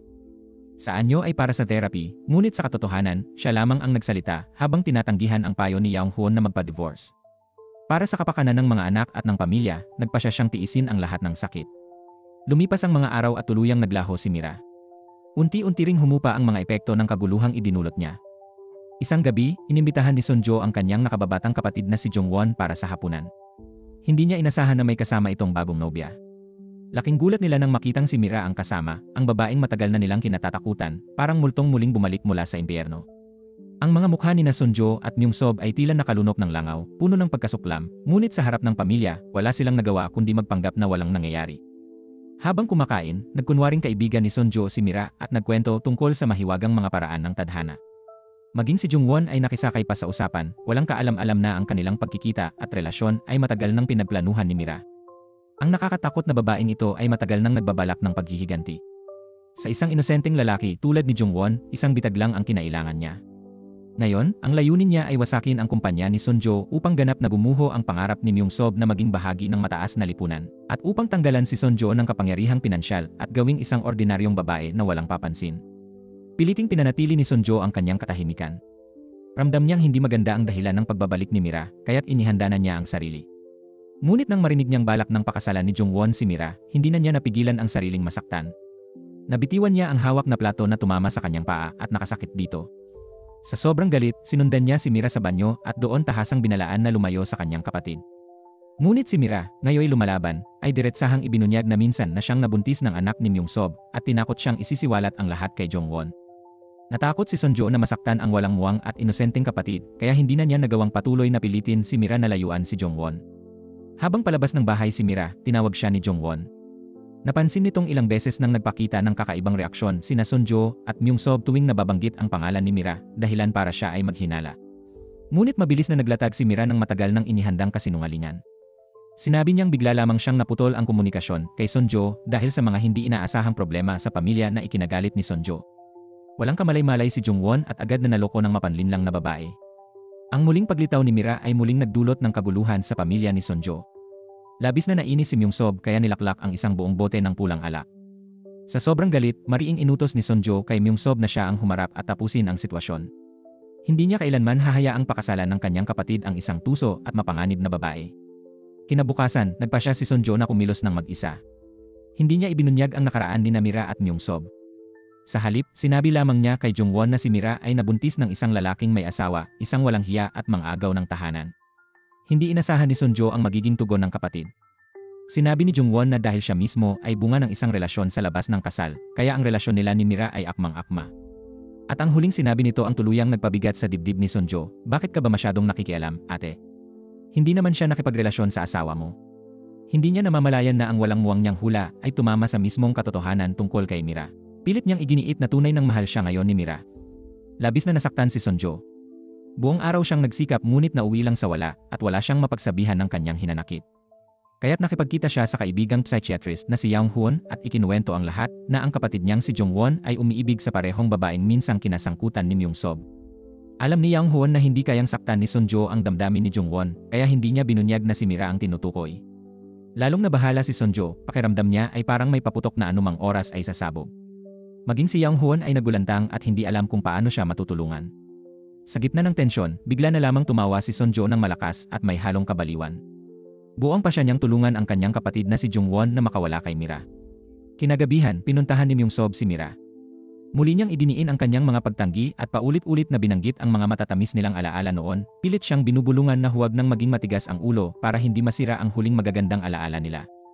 Saglit na nahulog ang loob ni Mira at lumapit upang yakapin si Myungsob. Sa mismong sandaling iyon, biglang tumunog ang doorbell, dumating si Jongwon. Mabilis na itinago ni Mira si Myungsob. Pagkapasok ni Jongwon, siya na ang unang nagsalita. Dahil sinabi ni Sunjo na si Mira ay naging ikatlong partido, kung ano-anong mahihirap na sitwasyon ang pumasok sa isip ni Jongwon tungkol sa ganoong katayuan. Lalo niyang naawa si Mira, kaya't lumapit siya at buong tapang na ipinahayag ang pag-ibig at pangako na bibigyan siya ng masayang kinabukasan.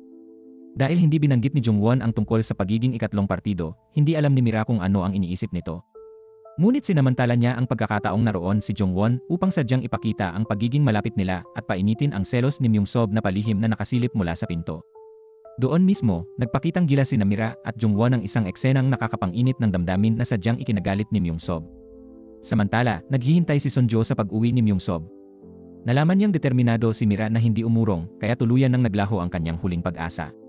Pinili niyang huwag nang umasa kay Myung-sob na palaging gulo ang dinadala at magpasya na lamang na siya ang kumilos. Kinaumagahan, tinawagan niya sina Jungwon at Mira para magkita. Laking gulat ng lahat nang hindi lang niya tinanggap ang kanilang balak na magpakasal, kundi kusa pa niyang inialok ang bahay sa tabi ng kanila bilang regalo at magiging bagong tirahan ng mag-asawa. Ibig sabihin, mula ngayon, madalas na silang magkikita-kita. Bahagyang nanigas ang ekspresyon ni Mira. Hindi niya maunawaan ang hakbang ni Sonjo. Sa panahong ito, hindi rin nagpapahinga si Myung-sob. Kinakatawan niya ang kumpanya upang bilhin ang buong law firm ng magkapitbahay. Walang nakakaalam kung ano na naman ang kanyang masamang balak.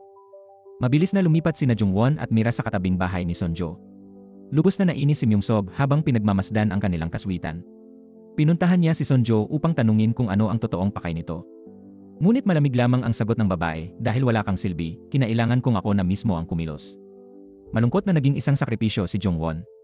Sa araw, kunwari maalab ang pag-ibig ni Mira sa kanya, ngunit kapag mahimbing nang natutulog si Jungwon, nakatayo si Mira sa bintana at nakatingin patungo sa bahay ni Sonjo, doon sa lalaking tunay niyang ninanais. Kahit walang malinaw na dahilan, patuloy ang pagdalaw ng dalawang pamilya sa isa't isa. Ang dating masayahing ekspresyon ni Jungwon ay unti-unting nagiging kaawa-awa.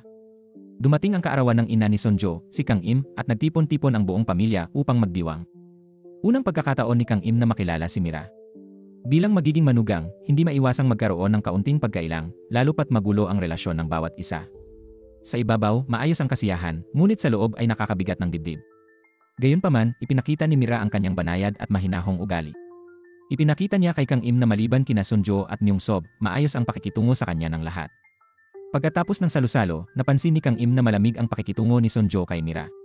Kaya pinayuhan niya ang anak na, anuman ang dahilan, suportahan na lamang si Jungwon kahit minsan. Sa loob ng maraming taon, hindi naging maganda ang trato ni Kang Im sa anak sa labas ng kanyang asawa, si Jungwon. Ngayon, nakikita niyang masaya ito dahil kay Mira, nakaramdam siya ng pagkakasala at nais din basbasan ang relasyon nila. Ang ganitong pag-ugali ng ina ang lalo pang nagpasama ng pakiramdam ni Sonjo. Kung pati ang pinakatuso at pinakamatibay na tao sa pamilya ay napaamo ni Mira, sino pa ang makakakontrol sa kanya? Kapag nabunyag ang katotohanan, tiyak na sasabog ang buong pamilya. Habang balisa at nag-aalala si Sonjo, palihim namang tumawag si Myung-sob sa kanyang sekretarya upang ituloy ang isang lihim na operasyon. Sa tawag, ilang beses niyang binanggit ang kumpanya ni Kang Im at ang salitang asawa, malinaw na ayaw niyang manatiling nakatali sa kanilang relasyon at naghahanda siyang agawin ang kapangyarihan. Sa gabi, habang naglalakad si Sonjo sa malawak nilang mansyon, bigla niyang namataan ang isang anino sa isang lumang abandonadong bahay na gawa sa kahoy sa loob ng kagubatan. May kutob siyang muling nagkabalikan sina Mira at Myung-sob. Hindi na niya kinaya ang kanyang hinala kaya't agad siyang nagtungo roon. Ngunit pagkapasok niya, namutla siya sa pagkabigla sa taong nakita niya sa loob. Lumabas na matapos ang isang tawag sa telepono, naglalakad din pala si Myung-sob sa malaking mansyon ng ina ni Sonjo at aksidenteng nakita niya sina Mira at Jungwon na magkahawak at tila masyadong malapit. Ang lalaking dati nagsabing tapos na siya sa nakaraan ay biglang nakaramdam ng pagkainis. Ang plano ni Mira na painin ang selos ni Myung-sob ay matagumpay na umusad, naudyukan niya ang pagkamakasarili ng lalaki. Kaya naganap ang tensyonadong eksenang iyon. Galit na galit si Sonjo at tahimik na umalis nang hindi nagsasalita. Nataranta si Myung-sob at mabilis na sinundan siya pauwi. Pagdating sa bahay, nagmamadali itong nagpaliwanag. Mariing pinipigil ni Sonjo ang galit at mariing sinabi, buong pamilya natin ay magkasamang lumabas. Naroon ang mga bata. Karapat-dapat ka pa bang tawaging tao? Nang marinig ang matalim na salita ni Sonjo, natakot si Myung-sob. Hindi pa kasi ganap na natutupad ang plano niyang maagaw ang kapangyarihan, kaya't hindi niya kayang mapalaya sa bahay. Nagmakaawa siya at sinabing maaari siyang parusahan ni Sonjo sa anumang paraan. Ngunit malamig ang tugon ni Sonjo at sinabi, gusto kong mamatay ka sa impyerno. Upang pigilan ang asawa na lumala ang galit at isumbong siya kay Kang Im, ang ina ni Sonjo, napilitan si Myung-sob na pansamantalang umalis ng bahay. Kinabukasan, nang magpunta siya upang magulat kay Kang Im, lalo lamang nitong ikinagalit ng biyenan ang kanyang ginawa. Napag-alaman kasi ni Kang Im na ang matagal na niyang pinagkakatiwalaang katulong ay pinatalsik ni Myung-sob dahil lamang sa isang di makumpirmang paratang ng pandaraya. Bukod pa rito, nalaman din niyang pinalitan ni Myung-sob ang law firm na matagal ng kaagapay ng kanilang kumpanya. Gayunman, maingat at malinis ang naging galaw ni Myung-sob sa pagtatanggal ng mga tauhan. Sa puntong iyon, malinaw kay Kang Im na malaki ang ambisyon ng manugang at nagsimulang mag-ipon ng ebidensya para makabawi. Kinabukasan, humarap si Sonjo kay Myung-sob at diretsahang bumulaga ng dobleng dagok, diborsyo at pagtanggal sa pwesto. Doon na nagpakita ng tunay na kulay si Myung-sob at malamig na binalaan si Sonjo na kapag sinimulan ang legal na proseso, madadamay ang kumpanya at pati ang pamilya. Si Sonjo ang magiging sentro ng eskandalo at ang kanyang miserableng buhay ay ganap na mabubunyad. Bilang anak at ina, napakaraming bagay ang nais protektahan ni Sonjo, ngunit pinipiga siya ng asawa sa pinakamasahol na paraan. Hindi sumuko si Sonjo at nagpunta kay Jongwon upang alamin ng hindi lantaran ang background ni Mira. Natuklasan niyang si Mira ay anak ng may-ari ng pabrikang kapartner ng kanilang kumpanya. Ang bagong tatak ng sapatos na ginagamit ng kumpanya ngayon ay disenyo ni Mira 2 taon na ang nakalipas, at kasalukuyan itong pinamamahalaan ng kanyang tiyo. Matapos marinig ito, napaisip ng malalim si Sonjo at agad na kinausap si Mr. Chiu, ang dating namamahala sa produksyon ng sapatos na tinanggal ni Myung-sob. Tahimik na isinagawa ni Sonjo ang investigasyon. Samantala, mabilis ding sumusulong ang plano ni Myung-sob. Pagsapit ng gabi, halos hindi tumigil ang kanyang telepono sa pagtunog dahil nasa kritikal na yugto na ang kanyang plano para agawin ang kapangyarihan. Nang gabing iyon, sabay na nag-inuman sina Jongwon, Mira, at ang mabait na panganay na kapatid na si Yang Hoon. Sa kanilang pag-uusap, tinanong ni Mira si Yang Hoon kung bakit hindi niya pinakasalan si Sonjo noon. Tugon ni Yang Hoon, hinayaan niyang si Sonjo ang pumili ng kaligayahan na ninanais niya. Ang mensahe nito ay ang pagpapahiwatig na kung mahal mo ang isang tao, minsan ang pinakamabuting gawin ay hayaan siyang maging masaya sa iba. Ngunit hindi inaasahan ni Yang Hoon ang mabilis na baliktanong ni Mira, kung hindi siya masaya ngayon, hahabulin mo pa rin ba siya? Nagkaroon ng bahagyang tensyon sa pagitan nila. Kinabukasan, inimbitahan ni Sonjo si Mira upang magsukat ng mga bestidang pangkasal. Wala na siyang natitirang damdamin para kay Myung-sob at bawat salitang binibitawan niya ay may pahiwatig na dapat piliin ni Mira ang lalaking tunay niyang mahal, si Myung-sob, at huwag nang ipagpatuloy ang pagkukunwari kasama si Jongwon na wala naman siyang pag-ibig. Ang ngiti ni Sonjo sa mga oras na iyon ay tila may kakaibang ibig sabihin at nakaramdam ng matinding pagkailang si Mira. Kalaunan, muling nakipagkita si Mira kay Sonjo at palihim na nag-alok ng isang kasunduan. Nang gabing iyon, hindi mapakali si Mira sa pag-isip sa alok. Isa sa mga kondisyon ay kailangang mawala ang pag-asa ni Jongwon. Subalit bago pa man makapagpasya si Mira, lumuhod bigla si Jongwon at nag-alok ng kasal, sabay bigay ng singsing.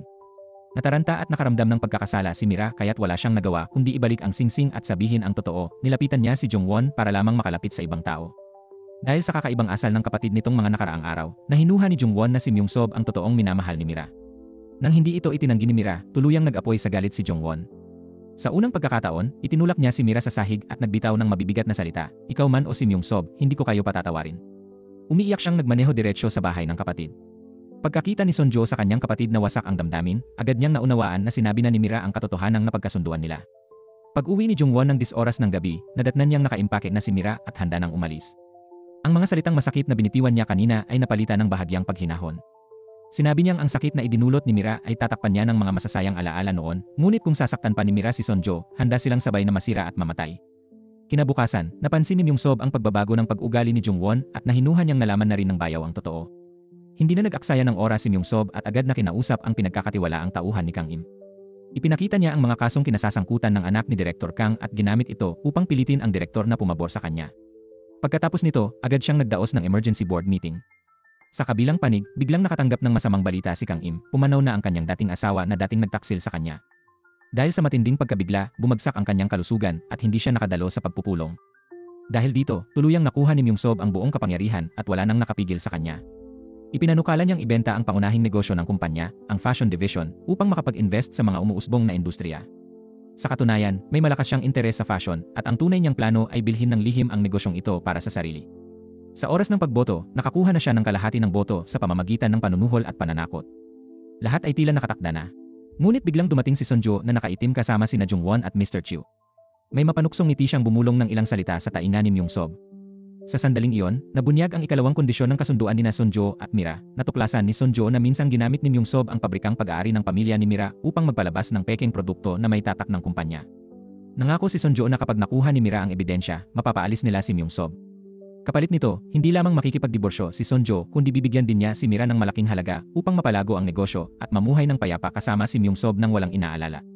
Sa huli, napapayag ni Sonjo si Mira at nakuha ang ebidensya. Wakas na ang nakaraan. Ngayon, puno ng kumpiyansa si Sonjo na harapin si Myung-sob. Wala nang pag-ibig, tanging pag-iingat na lamang ang natitira. Noon pa man, ipinangako ni Sonjo kay Mira na pakakawalan niya si Myung-sob kapalit ng impormasyong magpapakita ng iligal na pagbebenta ng mga pekeng produkto ng kumpanya 2 taon na ang nakalipas. Gamit ang ebidensyang ito, pinilit ni Sonjo si Myung-sob na itigil ang pag-angkin ng mga shares ng kumpanya. Subalit sa kanilang pribadong pagtutuos, bumaliktad ang sitwasyon. Banta ni Sonjo na ilalantad ang katotohanan upang mapilitan si Myung-sob na kusang umalis, ngunit kalmado siyang sinagot ng lalaki na ilabas ang ebidensya kung mayroon nga siya. Bahagyang nabahala si Sonjo, hindi sapat ang bigay ni Mira para patunayan ang kasong pameke. Maging ang investigasyon ni Jungwon ay bigong makakumpirma na sangkot si Myung-sob. Buti na lang, mabilis nakapag-isip si Sonjo. Ibinunyag niya ang balitang pumanaw na ang kanyang ama sa ibang bansa at nagbabalak siyang ihain ang ebidensya matapos ang libing. Bahagyang nabahala si Myung-sob. Ang dahilan ng kanyang katahimikan kanina ay dahil binalaan na siya ni Mira na hindi kumpleto ang ibinigay niyang ebidensya kay Sonjo. Sadyang tinanggal ni Mira ang bahagi na direktang nagdidiin kay Myung-sob at sa halip ay ibinigay iyon kay Myung-sob mismo. Sa pagbalik sa kasalukuyan, hindi tiyak ni Myung-sob kung may itinatago pang panibagong alas si Sonjo kaya't pinili niyang huwag siyang gipitin. Nang gabing iyon, nakipagkita siya sa tiyo ni Mira upang tiyaking wala ng ibang ebidensya. Ipinangako ng tiyo ni Mira na nakuha na lahat ni Mira ang mga dokumento. Bahagyang nakahina si Myung-sob at nagpasya na bilisan ang plano sa pag-angkin ng kumpanya. Sa sandaling iyon, hinarap ni Sonjo si Mira. Sa isang iglap, napagtanto niyang napaglaruan siya ng babae. Nagkunwari lamang siyang matatag upang linlangin si Myung-sob, ngunit alam niyang hindi iyon magtatagal. Galit siyang sumigaw, hinihinging ibigay ni Mira ang mas matinding ebidensya. Mariin namang iginiit ni Mira na naibigay na niya ang lahat at pilit na pinapaalala ang pangako ni Sonjo na agad na makikipagdiborsyo. Nagkaroon sila ng matinding pagtatalo. Bago umalis, malamig na binitiwan ni Sonjo ang mga salitang, "Huwag mong kalimutan, kung sino man ang nasaktan, si Jungwon man o ang dalawa mong inosenteng anak, lahat ng ito ay nagsimula sa pagtataksil mo kay Myung-sob." Ngunit hindi na tinag si Mira. Sanay na ang kanyang mukha sa mga sugat at apoy, matibay na parang bakal. Pag-uwi ni Sonjo, nakatanggap siya ng balitang inatake ng stroke ang kanyang ina. Bagamat nalampasan na ni Kang Im ang kritikal na yugto, hindi maiwasang mabahala ni Sonjo. Sa gitna ng pakikibaka laban kina Myung-sob at Mira, isa na namang pasanin ang bumigat sa kanyang balikat. Di naglaon, nabalitaan din ni Myung-sob ang nangyari. Nang malaman niyang abala si Kang Im dahil sa karamdaman, agad niyang iniutos ang muling pagsisimula ng kanyang lihim na plano sa Pilipinas. Yet this time, nalaman na ng lahat ang intensyon ni Myung-sob na agawin ang kumpanya. Maraming tao sa loob ng kumpanya ang unti-unting lumayo kay Sonjo na siyang pansamantalang chairwoman dahil sa mga banta at pang-udyok. Maging ang mga issue sa relasyon ni Sonjo at Myung-sob ay kumalat sa buong kumpanya at sa labas nito, dahilan upang lalo pang maging mahirap ang sitwasyon para kay Sonjo. Habang labis nang nabibigatan si Sonjo sa trabaho, kailangan pa niyang harapin ang dalawang anak sa bahay. Si Taehi, ang kanilang anak na babae na sabik makapag-aral sa ibang bansa, ay sinisisi si Sonjo dahil sa pagiging abala nito sa trabaho at sa pagkakalimot sa kanyang school admission interview. Samantala, si Taeyong naman ay nakipag-away dahil may kapitbahay na nagkalat ng chismis tungkol sa relasyon ni Sonjo at Myung-sob.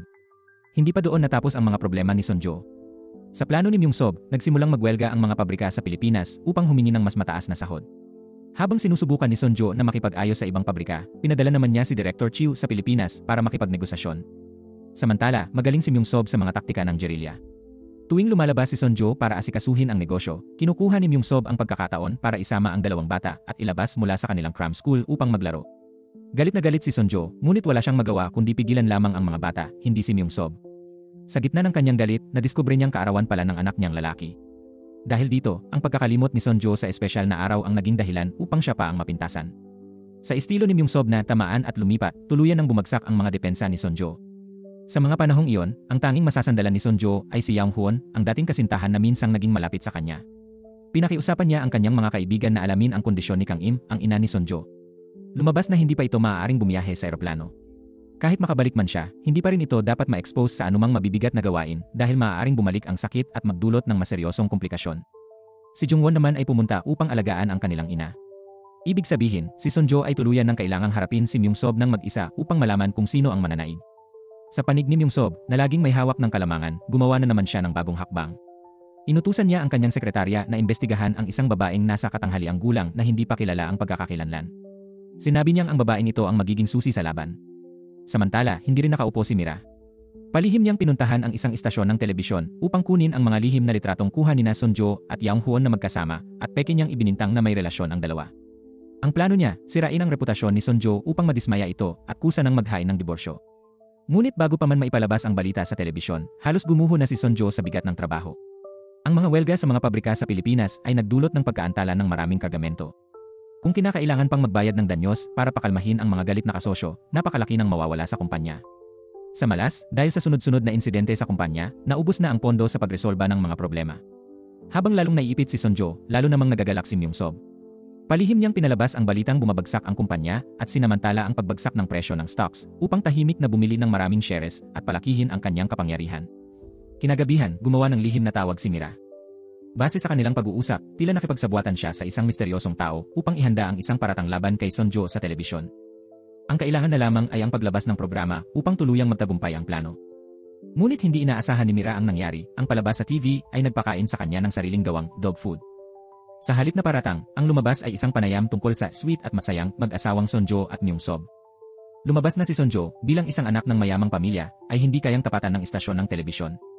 Matapos matanggap ang ulat, agad siyang kinontak ng network para magpatotoo. Ipinaliwanag ni Sonjo na si Yang Hoon ay isang matalik na kaibigan at kaklase lamang, kaya agad na naibasura ang chismis. Upang hindi mawalan ng content ang istasyon, nag-alok si Sonjo na sila na lamang ng asawa ang i-feature.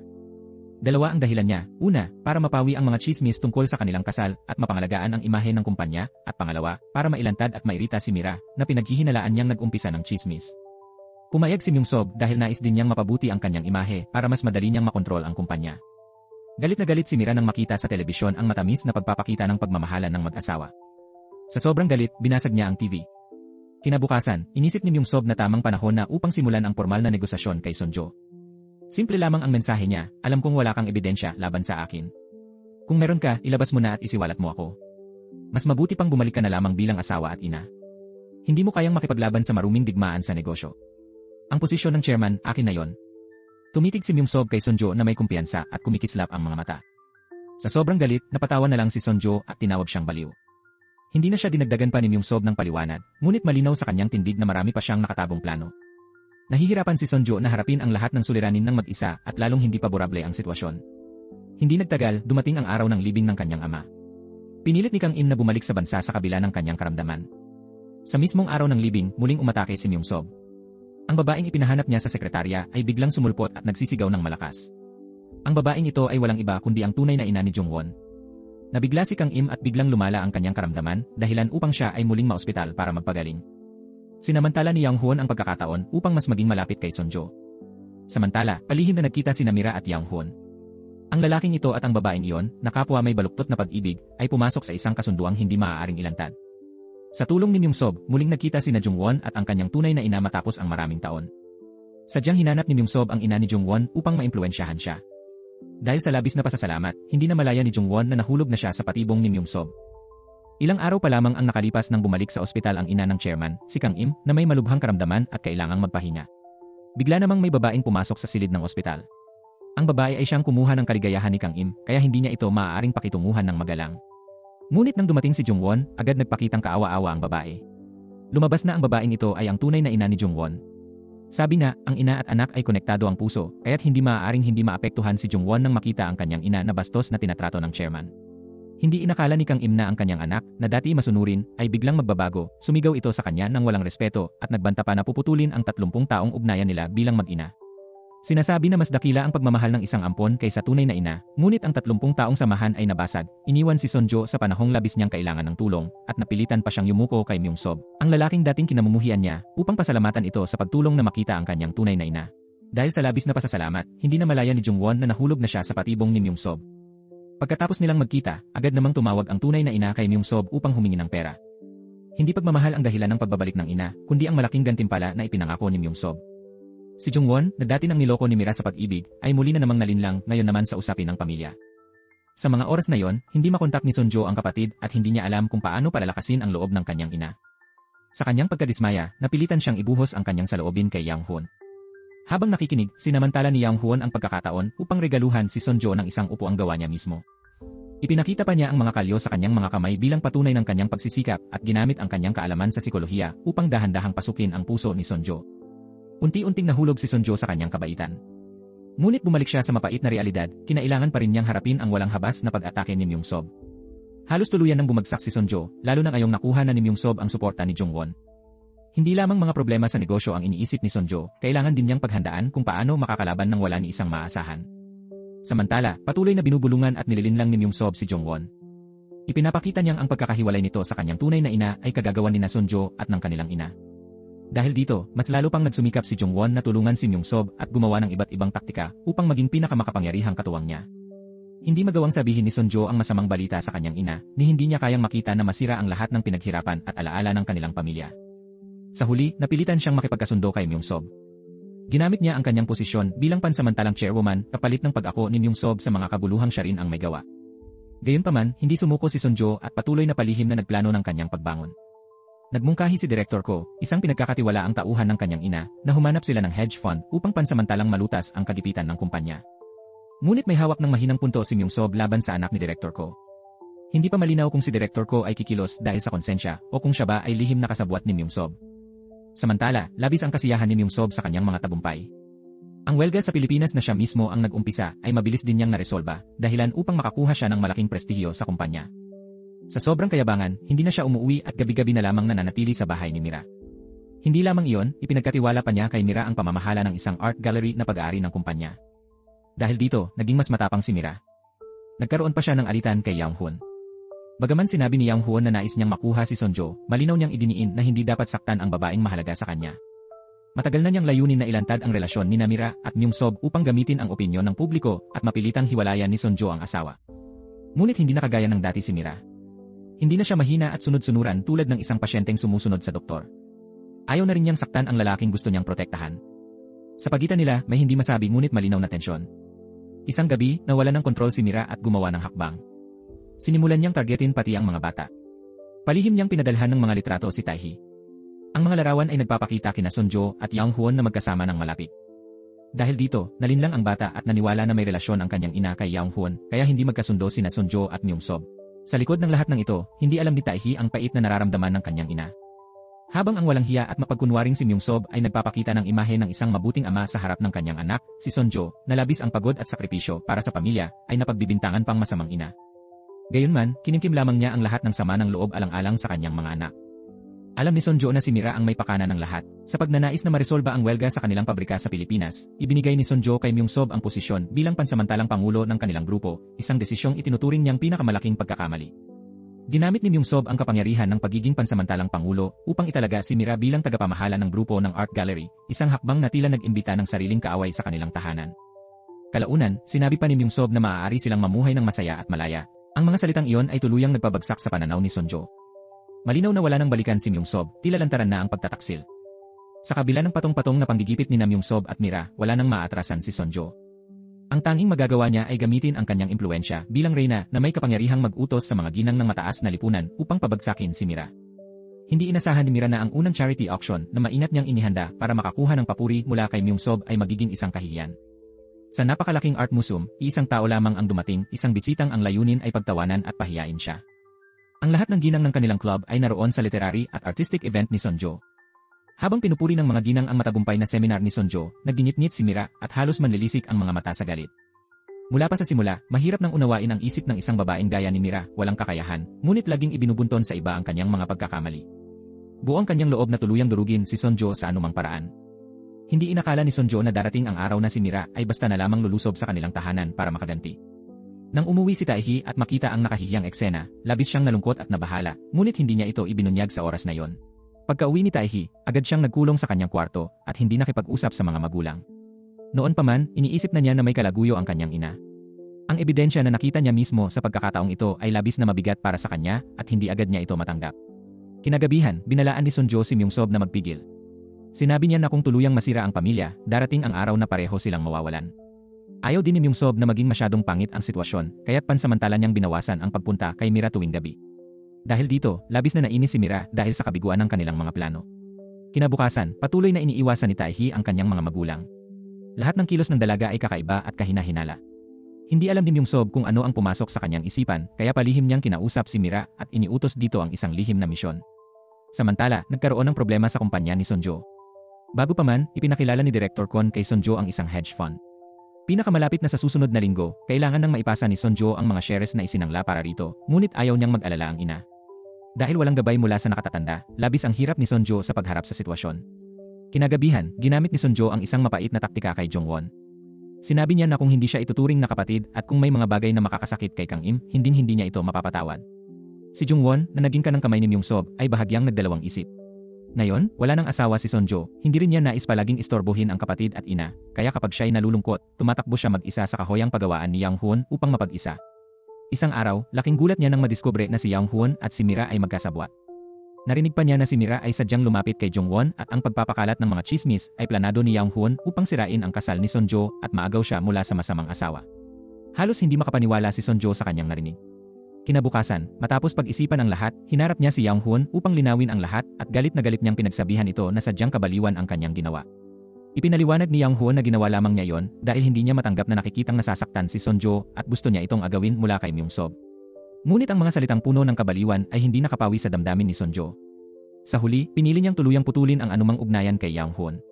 Samantala, nabalisa si Mira sa utos ni Myung Sob na humanap ng ebidensya tungkol sa umano'y money laundering at lihim na pondo ni Kang Im.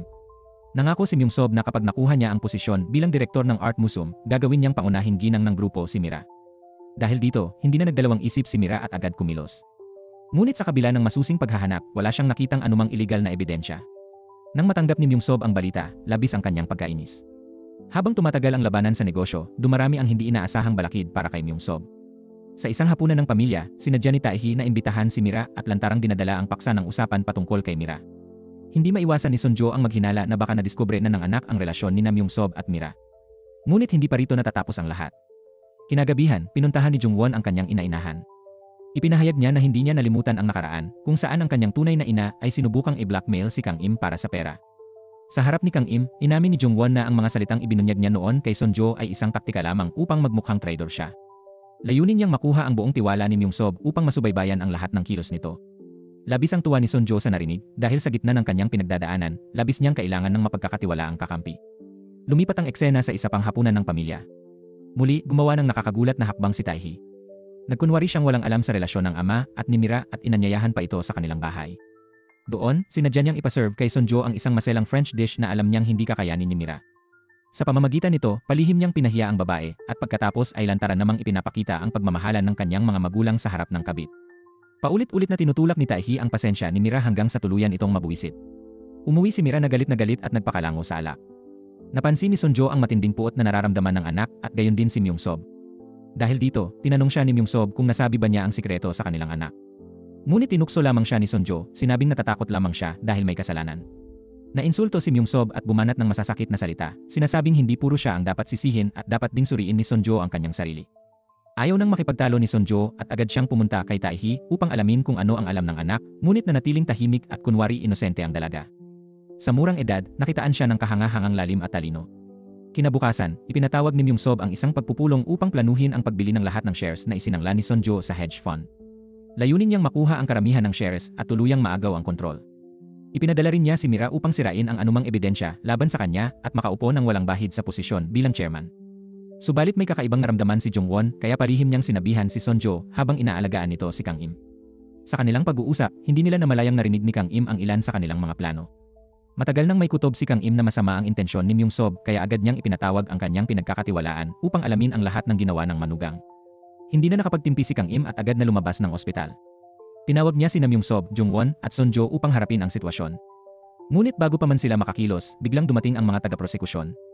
Nalaman pala ni Myung Sob at Mira ang ginagawang aksyon ni Kang Im at sila ang naunang nagsumbong na diumano'y nakipagsabuatan si Kang Im sa isang politiko upang iligal na gamitin ang pondo ng gobyerno.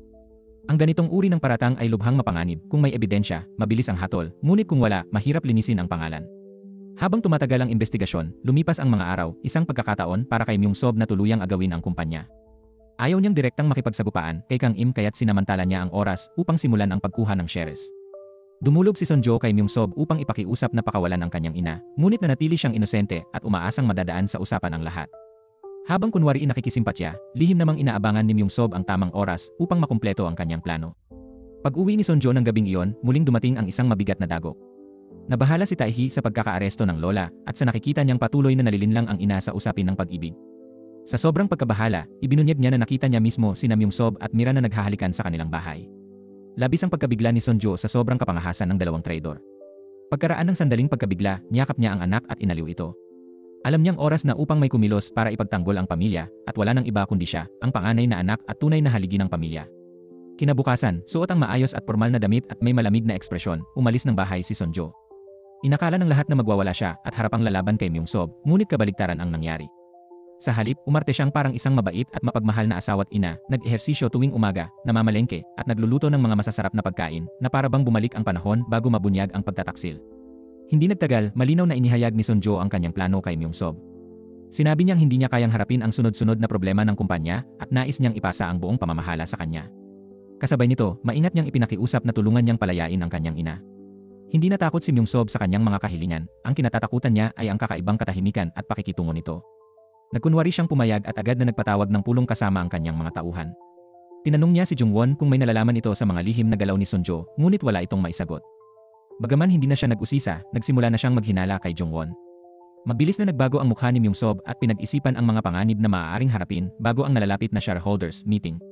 Nang maramdaman niyang malapit na ang kanyang tagumpay, nagpakitang gilas pa siya kay Kang Im, minamaliit ang biyenan at ipinagyayabang na sa kabila ng pagtingin sa kanya bilang isang walang kwentang manugang. Ngayon ay siya na ang nasa tuktok habang ang biyenan ay nakasuot lamang ng lumang uniforme ng bilanggo. Ngunit sa kabila ng kanyang pagyayabang, hindi mapakali si Myung-sob dahil sa kakaibang kilos ni Sonjo. Kinagabihan, hindi na siya nakatiis at tinanong kung ano ang lihim na itinatago nito. Sa harap ng kanyang tanong, binitiwan ni Sonjo ang mga salitang nakabugulat. Sinabi niyang sa kanyang palagay, ang pagiging anak, asawa, at ina ang pinakaangkop na papel para sa kanya. Maging ang dating alok ni Myung-sob na pagsilbihan silang dalawa ni Mira ay tinanggap niya. Lubos na nabigla si Myung-sob sa kanyang mga sinabi. Upang subukin siya, iminungkahi ni Myung-sob ang isang maruming kasunduan at maya-maya ay nakatulog ito matapos ang kanilang pag-uusap, samantalang ang mukha ni Sonjo ay nanatiling malamig at puno ng lungkot. Kinabukasan, humarap si Taehi kay Mira at tahasang binalaan itong huwag nang guluhin pa ang kanyang ina. Ngunit paano matatakot si Mira sa isang dalagita? Nagpalitan sila ng masasakit na salita at tuluyang nagkaroon ng matinding alitan. Sa kabilang banda, si Myung-sob, na kamakailan lamang ay palaging lamang, ay nakaranas ng isang hindi inaasahang kabiguan. Matagal na niyang plano na maagaw ang mga shares na isinangla ni Sonjo sa hedge fund upang makakuha ng malaking kontrol, ngunit nang matanggap na ng hedge fund ang mga shares, napagtanto niyang hindi man lang nabawasan ang hawak ni Sonjo. Dahil dito, nagsimula siyang maghinala sa lahat ng kanyang pinagkakatiwalaan. Pag-uwi niya ng gabing iyon, sinimulan niyang tanungin si Sonjo tungkol sa mga shares na isinangla, hindi maitago ang kanyang pagdududa at kaba. Matapos ang isang tensyonadong pagtatalo, tumalikod si Sonjo kay Myung-sob, malamlam ang mukha habang inaalala ang nakaraan. Noon, nang ipakilala ni Director Kian ang hedge fund, dahil sa utang na loob sa kabutihan ng kanyang ina, kusang loob na isinangla ni Director Kian ang sarili niyang mga shares sa halip na kay Sonjo.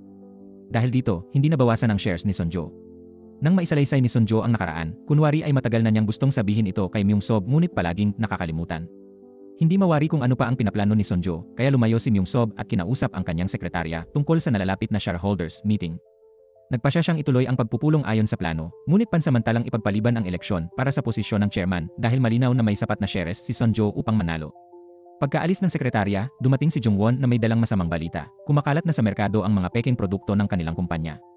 Nabahala si Myung-sob at agad na nag-utos na ipatigil ang bentahan ng mga peke at pinakilos ang legal department upang subaybayan ang kaso. Sa puntong ito, lumitaw ang tunay na salarin, si Sonjo mismo. Ibinenta niya ang disenyo ng mga sapatos ng kumpanya sa isang legal na paraan at hinikayat ang mga pabrika na gumawa ng murang kopya para ibenta sa ibang bansa, upang ang mga peking produkto ay maipuslit pabalik sa Korea sa parehong channel na gamit ng kumpanyang Dongguk. Ang plano ay parang galaw ni Dongguk na minsang nakipagkasundo sa tiyo ni Myung-sob 2 taon na ang nakalipas, kaya nabuo ang ilusyon na si Dongguk ang may pakana ng sabotahe. Nalito si Myung-sob at unang pinaghinalaan si Dongguk bago pati mga kasamahan niya ay pinag-isipan. Palibhasa ay hindi nagtitiwala kanino man kundi sa sarili, nagpasya siyang hindi papayagang masira ang matagal niyang pinaghirapan. Pag-uwi, sinalubong si Myung-sob ng malamig na asal ng anak niyang si Taehi. Hindi na niya napigilan ang sarili at nagtangkang makipagtalo sa dalaga, ngunit bigla itong naglabas ng nakakagulat na revelasyon. Nakita mismo ni Taehi na naghahalikan ng mariin sina Myung-sob at Mira sa loob ng kanilang bahay. Napahiya at hindi makasagot si Myung-sob, nilunok na lamang ang mga salitang dapat sanay ibabato niya. Kinabukasan, muling umeksena si Sonjo.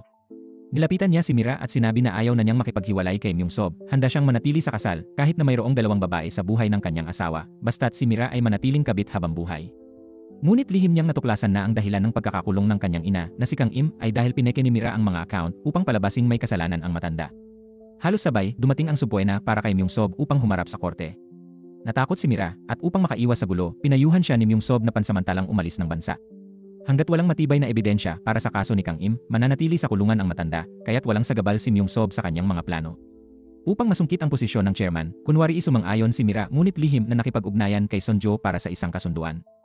Ipinangako niyang ibibigay ang ebidensya na magpapatunay ng pagiging inosente ni Kang Im kapalit ng agarang pakikipaghiwalay ni Sonjo kay Myung-sob. Tumanggi si Sonjo dahil nais niyang gamitin ang kasal upang lalong pahirapan ang kanyang mga kalaban. Hindi nagpatalo si Mira at kunwari umalis ng bansa, ngunit sa katunayan ay pumunta siya kay Yang-hoon. Ipinahayag niyang mayroon pa siyang lihim na alas na kayang baguhin ang laban.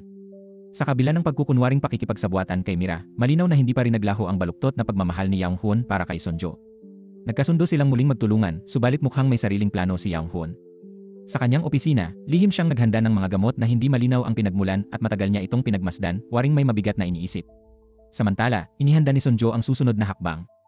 Alam niyang ang pinakamahinang punto ni Mira ay ang pagkahumaling nito kay Myung-sob. Kung ipapakita nila ang matamis na pagsasama, tiyak na hindi makakatiis si Mira. Kaya sinadyang maging malambing at mapagmahal si Sonjo kay Myung-sob. Ang malaking plano, magdaos ng engranding selebrasyon ng kanilang anibersaryo ng kasal upang akitin si Mira na lumitaw. Kay Myungsob, sinabi niyang ang layunin ay maibalik ang kanilang dating pagmamahalan at mapawi ang lungkot ng kanilang anak. Walang pag-aatubiling pumayag si Myungsob, hindi dahil sa pagnanais na ayusin ang pamilya kundi dahil sa halos maubos na ang kanyang lihim na pondo at upang magkaroon ng reserbang daan ng pag-urong kung sakaling matalo. Tulad ng inaasahan, bumigay si Mira. Sa halip na sundin ang plano ni Yang Huon, nagpa siyang pumunta si Mira sa selebrasyon upang manggulo. Nag-aalala si Yang Huon na baka saktan ni Mira si Sonjo kaya't sinundan niya ito at hinarang. Nagkaroon sila ng tensyonadong pagtatalo sa loob ng sasakyan na hindi nila alam ay nasagap ng dashcam ng ibang sasakyan. Lubos na nagalit si Mira nang mabatid na mas pinapahalagahan ni Yang Huon ang kaligtasan ni Sonjo kaysa sa kanilang kasunduan. Sa galit, pinilit niyang bumaba at naglakad papunta sa handaan. Kinagabihan, dumating sina Sonjo at Myungsob sa party na tila isang perpektong mag-asawa. Namangha ang mga bisita, walang kamalay-malay na ang gabing iyon ay magiging simula ng isang trahedya. Sa sobrang pagkadismaya at selos, dumating si Mira na nakasuot ng damit na halos kapareho ng kay Sonjo at nang mayabang na ng asar kay Jongwon na wala namang kinalaman sa kaguluhan. Nang ipinaalam ni Jongwon kay Sonjo ang presensya ni Mira, nasaksihan iyon ni Myungsob na agad nagduda na may lihim na sabuatan si Sonjo at ang kanyang kapatid. Habang abala ang lahat, lihim na nakipagkita si Sonjo kay Mira. Hiningi niya ang ebidensya para mapalaya ang kanyang ina kapalit ng pakikipaghiwalay niya kay Myungsob, ngunit matigas si Mira na dapat maganap muna ang diborsyo bago niya ibigay ang ebidensya. Nagkaroon ng matinding pagtatalo, ngunit nanatiling kalmado si Sonjo, nagbabalak na lamang napainin si Mira. Nang paalis na si Sonjo, bigla na lang sumigaw si Mira at marahas na sumugod sa kanya. Maya-maya, bumalik si Sonjo sa loob ng venue at nagpakitang sweet kay Myungsob habang binabati sila ng mga bisita. Ngunit matapos ang sandaling iyon, bumalik siya sa lounge para tingnan ang kalagayan ni Mira. Doon, nakita niyang nakahandusay si Mira sa sahig, duguan at walang malay, habang may kutsilyong nakahandusay malapit. Napulot ni Sonjo ang kutsilyo sa gulat at sakto namang may kasambahay na nakakita at napasigaw. Dumating agad sina Myungsob at Jongwon at naabutan si Sonjo na parang pangunahing suspect. Pagdating ng mga pulis, agad silang nag-imbestiga at kinuha ang pahayag ng mga taong nasa lugar, kabilang sina Sonjo, Myungsob, Jongwon at Yang Huon. Natagpuan ang kutsilyong may fingerprints ni Sonjo at may nakuha ring DNA niya sa mga kuko ni Mira na nagpatibay ng hinala na sila ay nagkaroon ng matinding komprontasyon. Ngunit agad ding pinawalang bisa ang unang hinala dahil ang kutsilyong may fingerprint ni Sonjo ay hindi tumugma sa sugat ni Mira, kaya hindi ito ang tunay na sandata. Habang tila mauwi sa walang linaw ang kaso, isang batang kapitbahay na madalas bumisita kay Mira ang nagbigay ng mahalagang impormasyon. Dahil dito, pansamantalang pinalaya si Sonjo. Ngunit sa istasyon ng pulis, laking gulat niya nang makita na pati ang anak niyang si Taeyong ay isinama sa investigasyon. Sa kanyang pahayag, isiniwalat ni Taeyong na narinig niya ang lihim na usapan ng kanyang ina at kapatid at nalaman ang maruming relasyon ni Myungsob at Mira. Sa araw ng party, hindi na niya napigil ang galit lalo nang patuloy siyang asarin ni Mira at si Jongwon ay tuksuhin pa nito.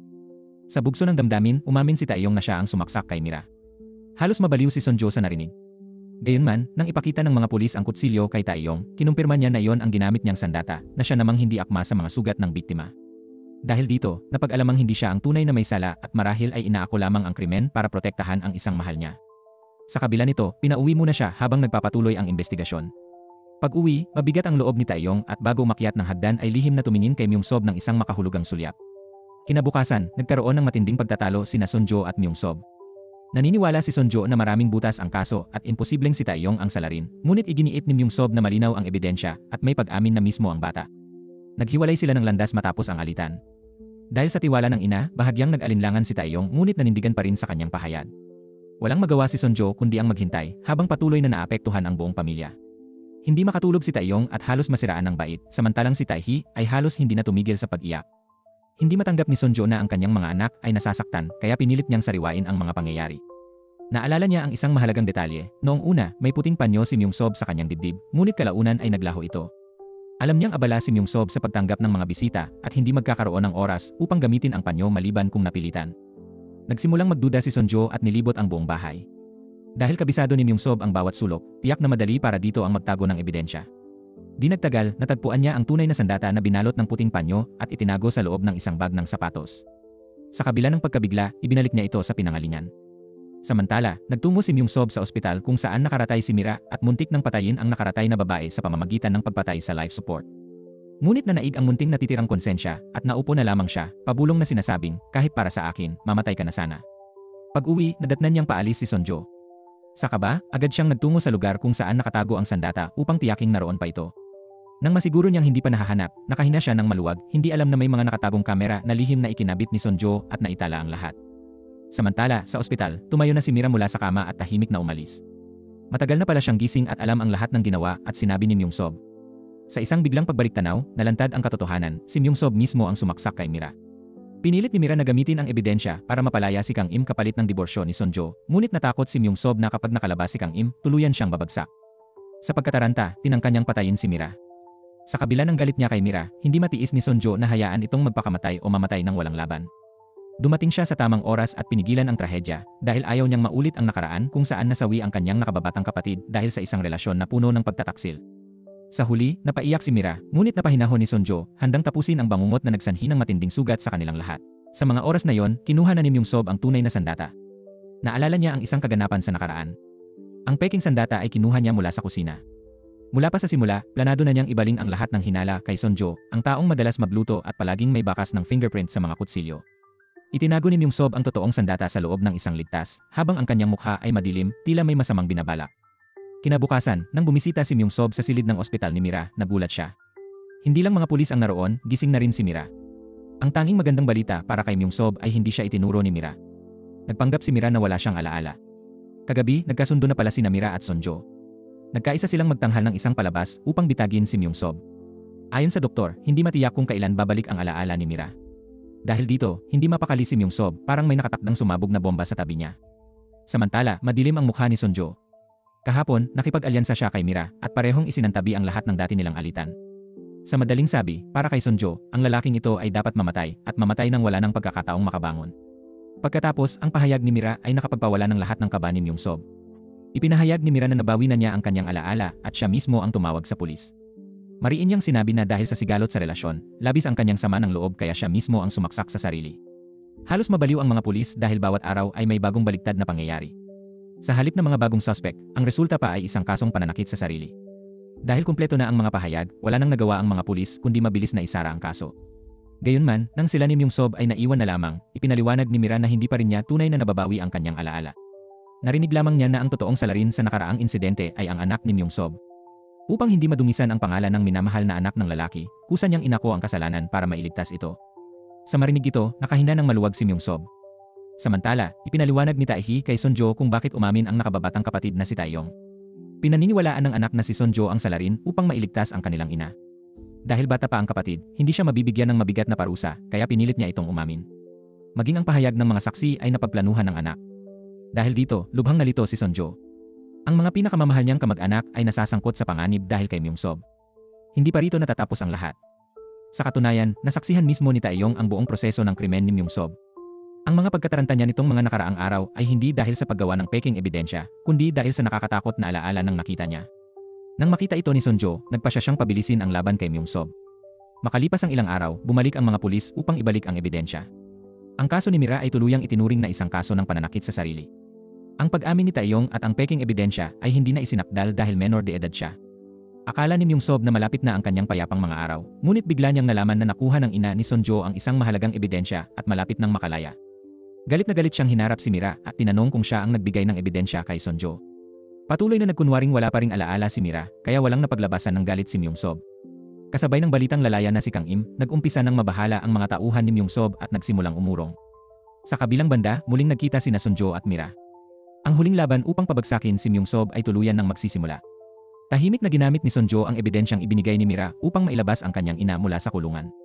Sinabi niya kay Myung-sob na ang ebidensya ay nakuha niya mula sa ibang kasamahan upang maprotektahan si Mira habang lihim na pinaplano ang kanyang pagbagsak. Ngunit may masamang balak din si Myung-sob. Nilagyan niya ng laso ng alak. Habang nag-inuman, bawat isa ay may nakatagong pakay. Pagkatapos ng 3 baso, nawalan ng malay si Sonjo. Unti-unti nang lumalabas ang kanyang malupit na balak. Kinuha niya ang sandata at pinahawak ito kay Sonjo upang iwanan ang bakas ng kanyang DNA. Sa ganitong paraan, may papakita niyang si Sonjo ang sumaksak kay Mira at magagamit ito upang kontrolin si Sonjo at ang kanyang ina. Hindi nagtagal, bumalik na si Kang Im sa kumpanya. Maganda ang kanyang kalusugan at handang lumaban upang pabagsakin si Myung-sob. Pagdating pa lang niya ay agad niyang pinunit ang maskara ni Myung-sob. Bago pa man makagalaw laban sa anak niya, minsan pa siyang nangahas pumunta sa kulungan upang manginis. Ganap nang hindi na maayos ang alitan nilang dalawa. Nag-alok si Kang Im ng isang mansyon bilang kabayaran upang palayain ang anak niya, ngunit mariing tumanggi si Myung-sob. Pinatunayan niya sa pamamagitan ng pagsusuri ng sandata na ang DNA na natira roon ay kay Sonjo. Binigyan niya ng babala si Kang Im na kung hindi siya tatanggap bilang bagong pinuno, sasabog sila ni Sonjo ng sabay. Hindi alam ni Kang Im na nakipag-alyansa na sina Sonjo at Mira at na isang pahayag lang mula kay Mira ang tuluyang makakapag-alis ng lahat ng hinala kay Sonjo. Bagaman nag-aalala para sa anak, hindi na gaanong matatag ang loob ni Kang Im. Samantala, nagkita ng palihim sina Sunjo at Mira. Dahil sa dating pagkahumaling kay Myung-sob, nagpa siya si Mira na tuluyang tapusin ang lahat. Malamig na sinabi ni Sunjo, ang dapat bumitaw ay hindi ikaw, hindi rin ako, kundi ang lalaking iyon. Kinagabihan, nakatanggap si Myung-sob ng tawag mula sa tiyo ni Mira, na nagsabing dumating ang mga kliyenteng kapartner nila sa pagbebenta ng peking sapatos. Nais daw silang ibenta kapalit ng malaking halaga. Agad na nagtungo si Myung-sob sa opisina ni tiyo ni Mira at sinira ang lahat ng ebidensya. Hindi niya alam na sila ng tiyo ni Mira ay niloloko lamang. Ang nagpadala ng tao ay si Jung-won mismo at nakalagay na pala ang mga gamit sa pakikinig sa paligid. Kinabukasan, ang balitang dinala ni Sunjo kay Jung-won ay labis na ikinagulat ng kapatid. Hindi niya akalaing pinakiusapan ni Sunjo ang ina upang ibigay ang posisyon kay Myung-sob. Kahit anong pilit ni Jung-won, hindi nagbunyag si Sunjo. Ayaw niyang masayang ang pinaghirapan ng ina at kapatid, kaya nagpasya siyang lumaban mag-isa at pabagsakin si Myung-sob. Sa kasalukuyan, walang sagabal si Myung-sob nang tuluyan na siyang maupo bilang opisyal na chairman. Sa seremonya, tuloy-tuloy ang mga flash ng kamera at palakpakan. Sa kabila ng mahinahong anyo, nag-aapoy ang galit sa kanyang kalooban. Sa wakas, nakamit niya ang pinakahahangad niyang posisyon. Naalala niya noong minsan ay minura siya ni Kang Im habang nakaupo sa parehong upuan. Noon, nagtimpi lamang siya ngunit nangakong babaliktarin ang sitwasyon. Napatawa siya ng malakas habang nagaganap ang pulong at naging mas malupit pa kaysa sa kanyang biyenan, nagpapataw ng mga mabibigat na utos. Isang bagong halimaw sa mundo ng negosyo ang isinilang. Samantala, iniabot ni Sunjo ang ilang tiket sa eroplano sa ina. Pinakiusapan niya itong dalhin ang mga bata sa ibang bansa, una, upang mabago ang kanilang isip at ikalawa, upang hindi sila madamay sa susunod na madugong laban. Nang gabing iyon, tahimik na pinanood ni Sunjo ang mga kamera na parihim niyang inilagay sa opisina ni Myung-sob. Nakita niyang itinago nito ang sandata sa loob ng isang ligtas. Gayunpaman, hindi pa rin siya agad kumilos. Kapag siya'y umatake, dapat isang matinding dagok ang ibigay. Habang kumakain si Mira kasama si Myung-sob, sinadya niyang anyayahan ang lalaki upang bigyan ng pagkakataon si Sunjo na kumilos. Nang makatanggap siya ng mensahe mula kay Sunjo na tapos na ang lahat, nakahina na siya ng maluwag. Nang gabing iyon, umuwi si Myung-sob at kinausap si Sunjo. Nagtataka siya kung bakit hindi man lang lumalaban si Sunjo. Ipinaliwanag ni Sunjo na ayaw na niyang magpatuloy ang kaguluhan sa pamilya. Sa una, naniwala si Myung-sob. Ngunit maya-maya, isang mensahe mula kay Mira ang biglang dumating sa telepono ni Myung-sob, nakasaad na siya mismo ang tatapos sa kanya. Agad na napagtanto ni Myung-sob na bumalik na ang alaala ni Mira at nakipagsabuatan na kay Sunjo upang pabagsakin siya. Kinabukasan, nagpunta si Myung-sob sa opisina ng tiyo ni Mira, dala ang isang larawan, at iniutos na patayin ang taong iyon. Dahil nakikinig si Jung-won, inakala niyang si Sunjo ang pakay kaya dali-dali siyang pumunta sa lugar, ngunit huli na siya. Sa sobrang pagmamadali, naiwan niya ang kanyang telepono at hindi agad nakontak si Sunjo. Samantala, nakatanggap ng peking balita si Sunjo na ibebenta ni Myung-sob ang kumpanya. Dahil dito, nawalan siya ng kontrol at agad na nagtungo sa ibinigay na lokasyon. Habang nagpapanggap na walang alam, patuloy pa ring uminom si Mira kasama si Myung-sob. Ngunit naubos na ang pasensya ni Mira. Sinadya niyang magdulot ng pagtagas ng gas upang sabay silang mamatay. Ngunit tuso si Myung-sob. Sa isang iglap, nabugbog si Mira at nawalan ng malay. Nilagay siya ni Myung-sob sa bathtub upang palabasin na nagpakamatay siya. Mabuti na lang at dumating si Jung-won at nailigtas ang buhay ni Mira. Samantala, nalaman ni Myung-sob na nahuli na ni tiyo ni Mira si Sunjo. Lumabas na ang balitang ibebenta ang kumpanya, ay isang patibong lamang na siya mismo ang nagpakalat upang mahuli si Sunjo. Hindi inaasahan na si Jung-won ang makakakita at magkakamaling hulihin ang maling tao. Sa puntong ito, nagpasya si Myung-sob na tapusin si Sunjo muna, ngunit biglang nagkaroon ng aksidente. Agad siyang pinabagsak ni Jung-won. Pakiramdam ni Sunjo ay nasa alanganin siya, kaya hinikayat niya ang tiyo ni Mira na kumampi sa kanya. Ibinunyag niya ang mga lihim ni Myung-sob at pinaalalahanan itong baka siya rin ay patahimikin balang araw. Sa huli, pumayag ang tiyo ni Mira at tinraidor si Myung-sob. Nang magkamalay si Myung-sob, nasa bahay na siya. Kahit nasa bingit ng kamatayan, nagawa pa rin niyang isisi lahat kay Mira. Nangako siya kay Sunjo na patay na si Mira at maaari na silang bumalik sa dating masayang buhay bilang mag-asawa. Hindi pa man natatapos ang kanyang mga salita, ay isang malakas na sampal ang dumating. Lumabas si Mira, malamig ang mukha, hawak ang sandatang ginamit ni Myung-sob at siya mismo ang sumaksak upang tapusin ang lahat. Sa kabila ng mga pagsusumamo ni Myung-sob, umalis si Sunjo sa silid. Ang kwento ay tuluyan ng umabot sa huling yugto. Hating gabi, sumuko si Mira sa pulisya. Sinabi niyang dahil sa selos, balak niyang patayin si Sunjo, ngunit sa huli, iniharang ni Myung-sob ang kanyang sarili. Ang pahayag na ito ay parang huling regalong iniwan niya para sa lalaking minahal, upang bigyan ito ng kaunting dangal sa huli. Nakapaghiganti na si Mira, ngunit nawala rin ang pagnanais niyang mabuhay. Pinuntahan siya ni Sunjo at, bilang biktima, mariing sinabi na ang pinakamabigat na parusa ay ang mabuhay at harapin ang lahat ng kasalanan. Pinakiusapan niya si Mira na huwag sirain ang sarili para sa isang lalaking walang halaga. Sa huli, naging liwanag si Sunjo sa madilim na mundo ni Mira. Pinuntahan pa niya si Yang Hoon upang hilingin tulungan at patnubayan si Mira. Nang maisaayos ang lahat, pinili ni Sunjo at ng ina ang tahimik na pamumuhay. Makalipas ang 4 na taon, si Jungwon na ang bagong chairman ng kumpanya at mahusay na nagpatakbo nito. Ang mga anak ni Sunjo ay matagumpay nang nag-aaral sa ibang bansa at ang madilim na nakaraan ay tuluyan nang nawala. Isang araw, muling nagkita si Sunjo at Mira. Ngayon, nakabangon na si Mira at humingi ng huling tawad kay Sunjo. Ang dating karibal at ang legal na asawa ay ganap ng nagkasundo at naging parang magkapatid. Mula ngayon, magsisimula sila ng bagong buhay, malaya at hindi na umaasa sa sinumang lalaki. At dito nagtatapos ang kanilang kwento.